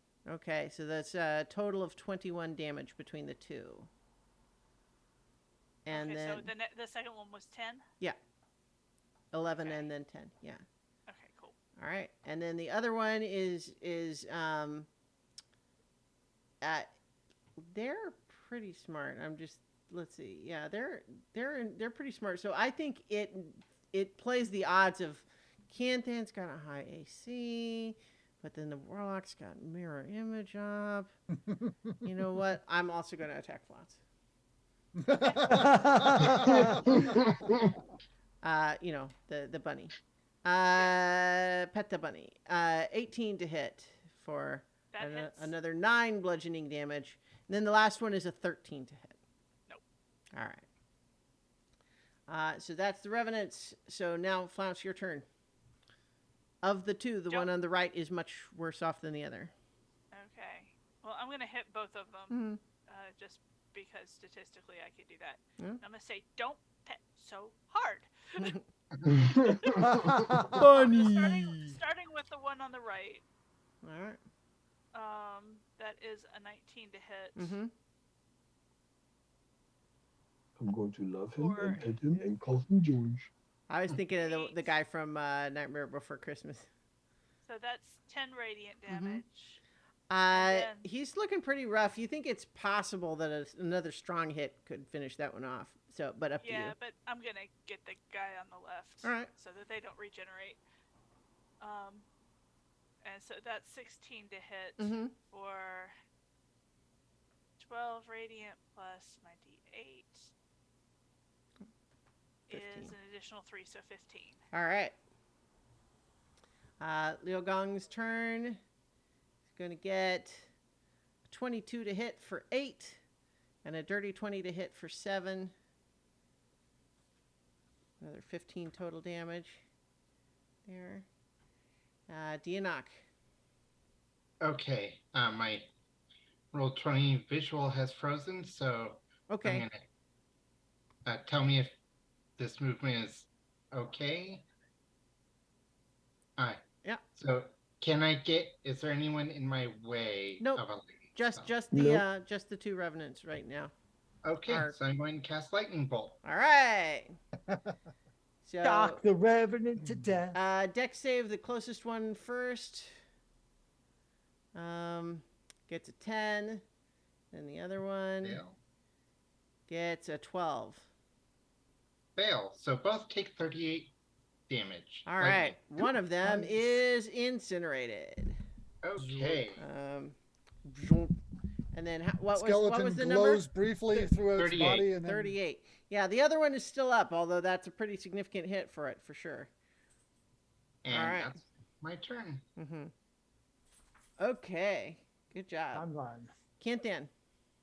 Okay, I'm going to try a new tactic. I am going to move up to here and use my first attack as a shove to try to make it prone. Okay. So Let's see. It gets to make. my athletics is only 11. Yeah, and probably then not. it's gonna get a 15. Nope. All right, so just regular old attacks. All right. 20 to hit for 12 damage. Mm-hmm. 13 to hit. 13 which I just think hits. you said hits. Yeah, it does. For 11 damage. Can I use some inspiration for extra damage? Is that attack? Is No, that set up for you, Paul? Okay. no, it doesn't work. Yeah, Sadly, and no. then attack with the butt. All right. 23 for 7 damage. All right. This one's on the verge. Take it out. Take it Signify. out. All right, Alright. I'm gonna try to finish it. Mhm. I'm going to do something different, and I'm going to. None of you hear it, but a discordant melody comes from Xenophon's lips, and I'm going to cast dissonant whispers on it. It needs to make a wisdom saving throw. Okay. I got a 23. Okay, so exceeded, so it only takes half damage, so it only takes 9 psychic damage. Okay. And it's resistant. And it's resistant to psychic. Damn it! Yeah. I was So hoping for I mean, alpha it strike. takes some, but it's not quite there. Yeah, that sadly was not the action I should have Mhm. taken. But most of my spells are like that. Crap. Yeah. Okay. All right. So but that makes it Exel, you're back up. Yeah, should use the inspiration on the show. Oh well. Exel, Yeah. he, you know what? Yeah, because he is close. So he will bunny hop back to here, so he does not get smacked, Mhm. and he will firebolt this dude. All right. Y'all see him flourish the shadow blade kind of behind him, and then reaches out with one hand as a ray of fire shoots out from his hand. 29. Hits. That is 28 points of damage. And he goes down. Tell me how your firebolt destroys the last of the revenants. It you see it shoot, and it's kind of like in those westerns where you see like a hole appear, and it's like a hole in its chest, but then you hear Exel kind of say something under his breath. If anyone wants to hear, you can hear. But then he erupts into flame, almost as if he makes him burst from the firebolt. I mean, Danak would be interested in hearing what was said. You hear a name, and it's something that I don't necessarily know if it's familiar to you or not. Mm-hmm. But it is. Oh gosh, it was a V.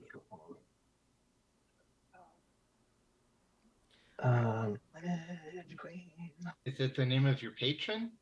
Indeed, or who he thinks it is. All right. Well, no, he knows. He knows exactly. Okay. Yeah.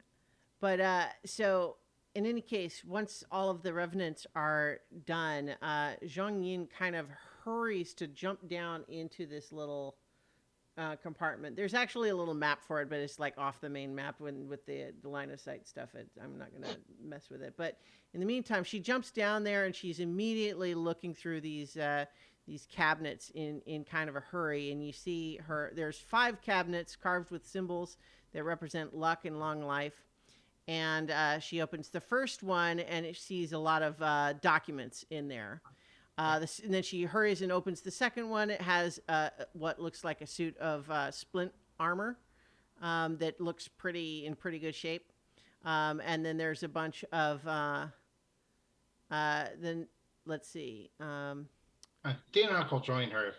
Well, so let me just narrate here for a second. The next one holds a pair of slippers that look in really good shape. And then there's another one that has a bunch of coins in it.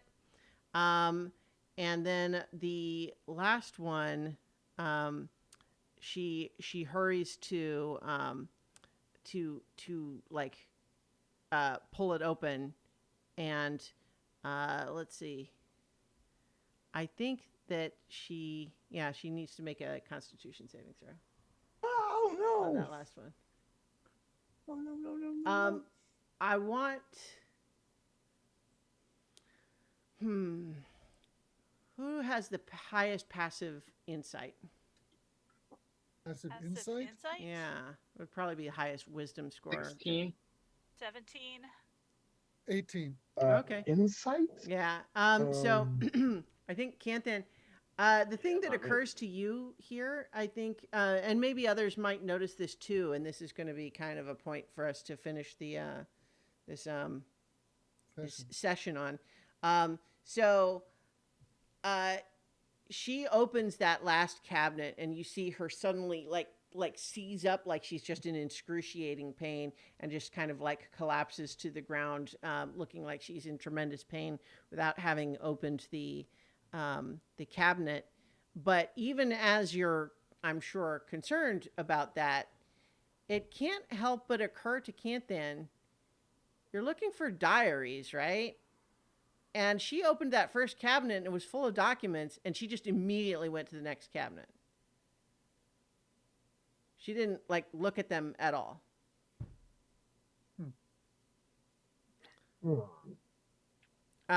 But so in any case, like she seems like she is reeling from some magical trap though at the moment. Oh boy. Guys, what's wrong with her?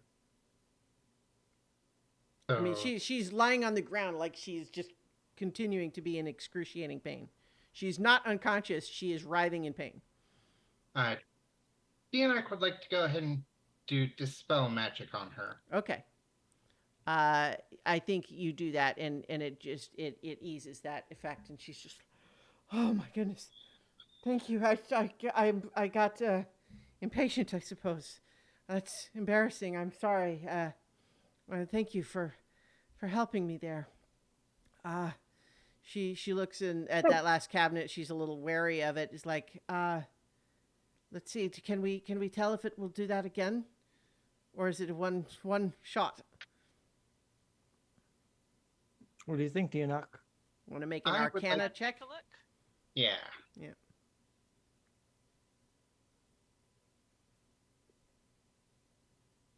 $27. Okay. You see that there is, in fact, a glyph on there that is causing the pain effect of the symbol spell, and that it needs to be negated in order to open safely. Would a Dispel Magic take care of that? Yeah, I think I should have made you make a check to do it on her, but right now, to do it on the glyph, because it's you think that you'll have to make an extra check because it's a higher level spell. But you think it's also possible that with enough care, you could also just like deface the glyph without dispelling it. But that's also going to be a high DC to avoid triggering it. Would that be? You know what? I'll try the Dispel to get rid of it. All right. So make an intelligence check. You know, your spell ability modifier check to try to plus Arcana since I get proficiency. Right. Yep. 19. I believe a 19 will do it. I think a symbol is 7th level. I think. I mean, if it's that would dispel a 9th level spell. Yeah, I know. I just I was just trying to remember for sure what level it was, and 7 is correct. So yes, you believe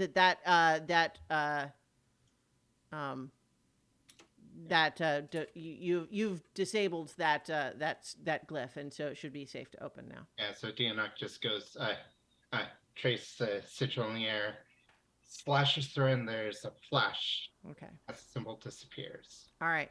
So this time she looks to you for like confirmation. Like, is it good? I believe it is. So what are those? What were the documents? She's not listening. She opens this last cabinet, and within it, you see that there's clearly some bound books that do look like journals of some kind in very fancy binding. But then there's also a bunch of shattered flasks and 3 potion bottles. And she kind of glances at the books, but first thing she picks up are the potion bottles, and she's kind of examining them and then like looking around on the other shelves, and then she kind of like mutters in frustration before she finally picks up the books. And then she's kind of looking at those. What's those potions? Oh, I'm gonna sidle up to Flounce and is like, I thought her primary interest was in the diaries. That's what we were told by someone who isn't her. Oh, okay. yeah. So she is flipping through these books. Mm-hmm. I think Dianok, to your eye, a little bit cavalierly, honestly. But she says,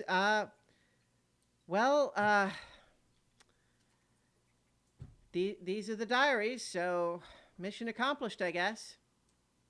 You seem a little more disappointed than you should be. Well, tell me how I should feel. I don't think that's very appropriate. Well, We were told that you were a scholar searching after the diaries. It doesn't seem like the diaries are what you're actually after. Look, we found the diaries. We're done here. What's the problem? You don't seem to have the enthusiasm that we expected. You seem much more interested in anything but the diaries. I mean, there was all those documents in the other cabinet. You didn't take 10 seconds to look at them. You were looking for something else. Look, you know what? I appreciate your help here, but I don't owe you a reaction. Right. Well, Can I make an insight check? Well, yeah. Although I think in this context, an insight check that she's acting strangely frustrated for having found what she was here for. You don't need a high DC for that. Oh, okay. Like she's at this point, I think your impression is that she's not even really trying to fool you that you've called her on her reaction, but she doesn't seem interested in explaining herself. All right. Well then, She's coming out of the cabinet. And she's got the books, and she picks up the potions, and she's kind of bundling those up as well, and it's like, well, you know, I mean, like there's armor and slippers in there. You could probably have those if you wanted treasure or whatever. Could I see those potions? I'm curious what those are. oh, you know what? I don't know. They're potions. Oh, go ahead. Oh no, you go ahead. Go ahead. She says they're potions of longevity. Okay. That makes sense. That makes sense.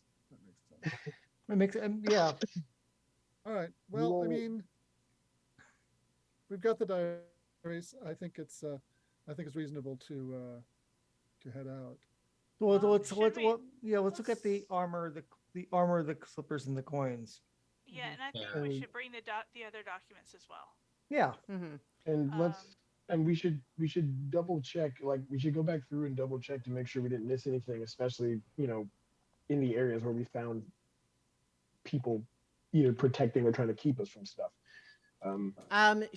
She speaks with Liao Gong a little bit in her language, and there's a moment where she's kind of like, seems like a little hopeful, a little interested, and Liao Gong just is like, gestures down to the cabinet, and so Zhang Yin's again like, all right, well, I mean, I guess let me know when you're ready.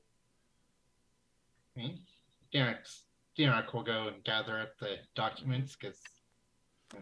So the first cabinet of those documents, most of those are kind of rotting away. They're like, you would have to be, to actually recover them in a readable condition would take like time and special preparation and containers and stuff. Well, okay, yeah. Dianok will just go and gently poke to make sure, see if anything is in. Yeah, that first cabinet seems to be just like, it's just documents, and they might be of historical interest to some extent, but they would need to be removed carefully. We can inform them of that, and they'll. In the meantime, I think the ancient coins, you would estimate that there's going to be somewhere in the neighborhood of several thousand gold worth of coins in that one. and then that there's a suit of splint mail and the slippers that both look like they're probably magic. What kind of slippers are they? They're I fancy think- slippers that look We like can magic. wait till I look at those till after we're out of here. Look closer at them. Okay. Because I think she might be a little impatient. Mm, So yeah. we have everything. So let's go check out that other room. Y'all see Exel. He's more still than normal. Now, mind you, he doesn't breathe, eat, or sleep anymore. But now he seems eerily still, and he's staring at the scholar. Mm-hmm. Are you wanting to like make an intimidation check here, or? Actually, he does. He Okay. expends another form of dread and says, "Tell us what you're really looking for." And Oh wow. at this point, you've now seen literally him flare, full of dark energy, tendrils of Yeah, no, eldritch energy I coming think off that him. warrants advantage on an intimidation check.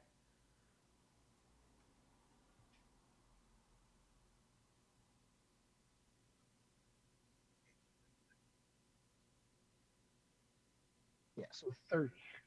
Okay. Yeah. Yeah. So I think she goes pale and literally like drops the stuff she's holding. One of the potions of longevity shatters on the ground, and she's just like, okay, geez, like, okay, hold on, just like, I mean, look. I mean, this is not like my idea here. Like, this is just like, look, okay, look, the diaries recover. Well, we're actually looking at something called Dragon's Blessing. It's an additive to the potions, like, but that's literally all I know about it. But that's what I was really looking for. Okay, I mean, just geez, come on. It's just a job. Dragon's Blessing. Dragon's blessing. That's what you Is said. that? And Exel kind of looks at you guys and says, "Does that ring a bell to any of you?" People can make an Arcana check if you like, but it's going to be high. I'll give it a shot. Not likely, but I'll give it a shot. Ah, only a 14. Oh, no. 27? No, 14. Okay, so I think with a crit is just about the only way any of you are going to get this, but Flounce got the crit. I think somewhere in your esoteric and eccentric lessons that you got with your rune carving in terms of like what sorts of things you heard about and what you didn't. I think you heard that there was a substance called dragons. So one of the things that's true about potions of longevity is that they do help restore youth to people who drink them.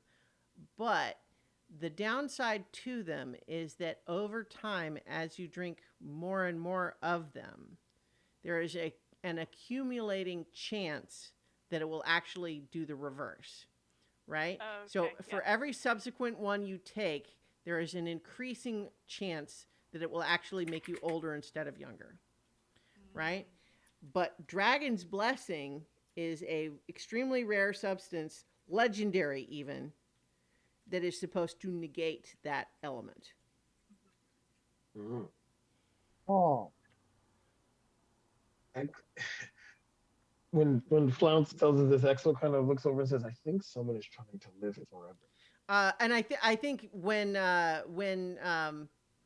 Flounce explains that, Zhang Yin is like, yeah, that makes sense, I think.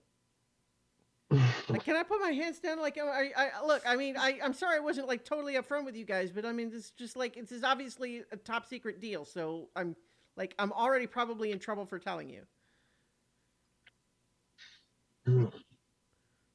Hey, Exel looks at them and goes, "So here's the real question, guys. Do we want to continue this? And if we find this thing, do we give it to someone who obviously is trying to live forever?"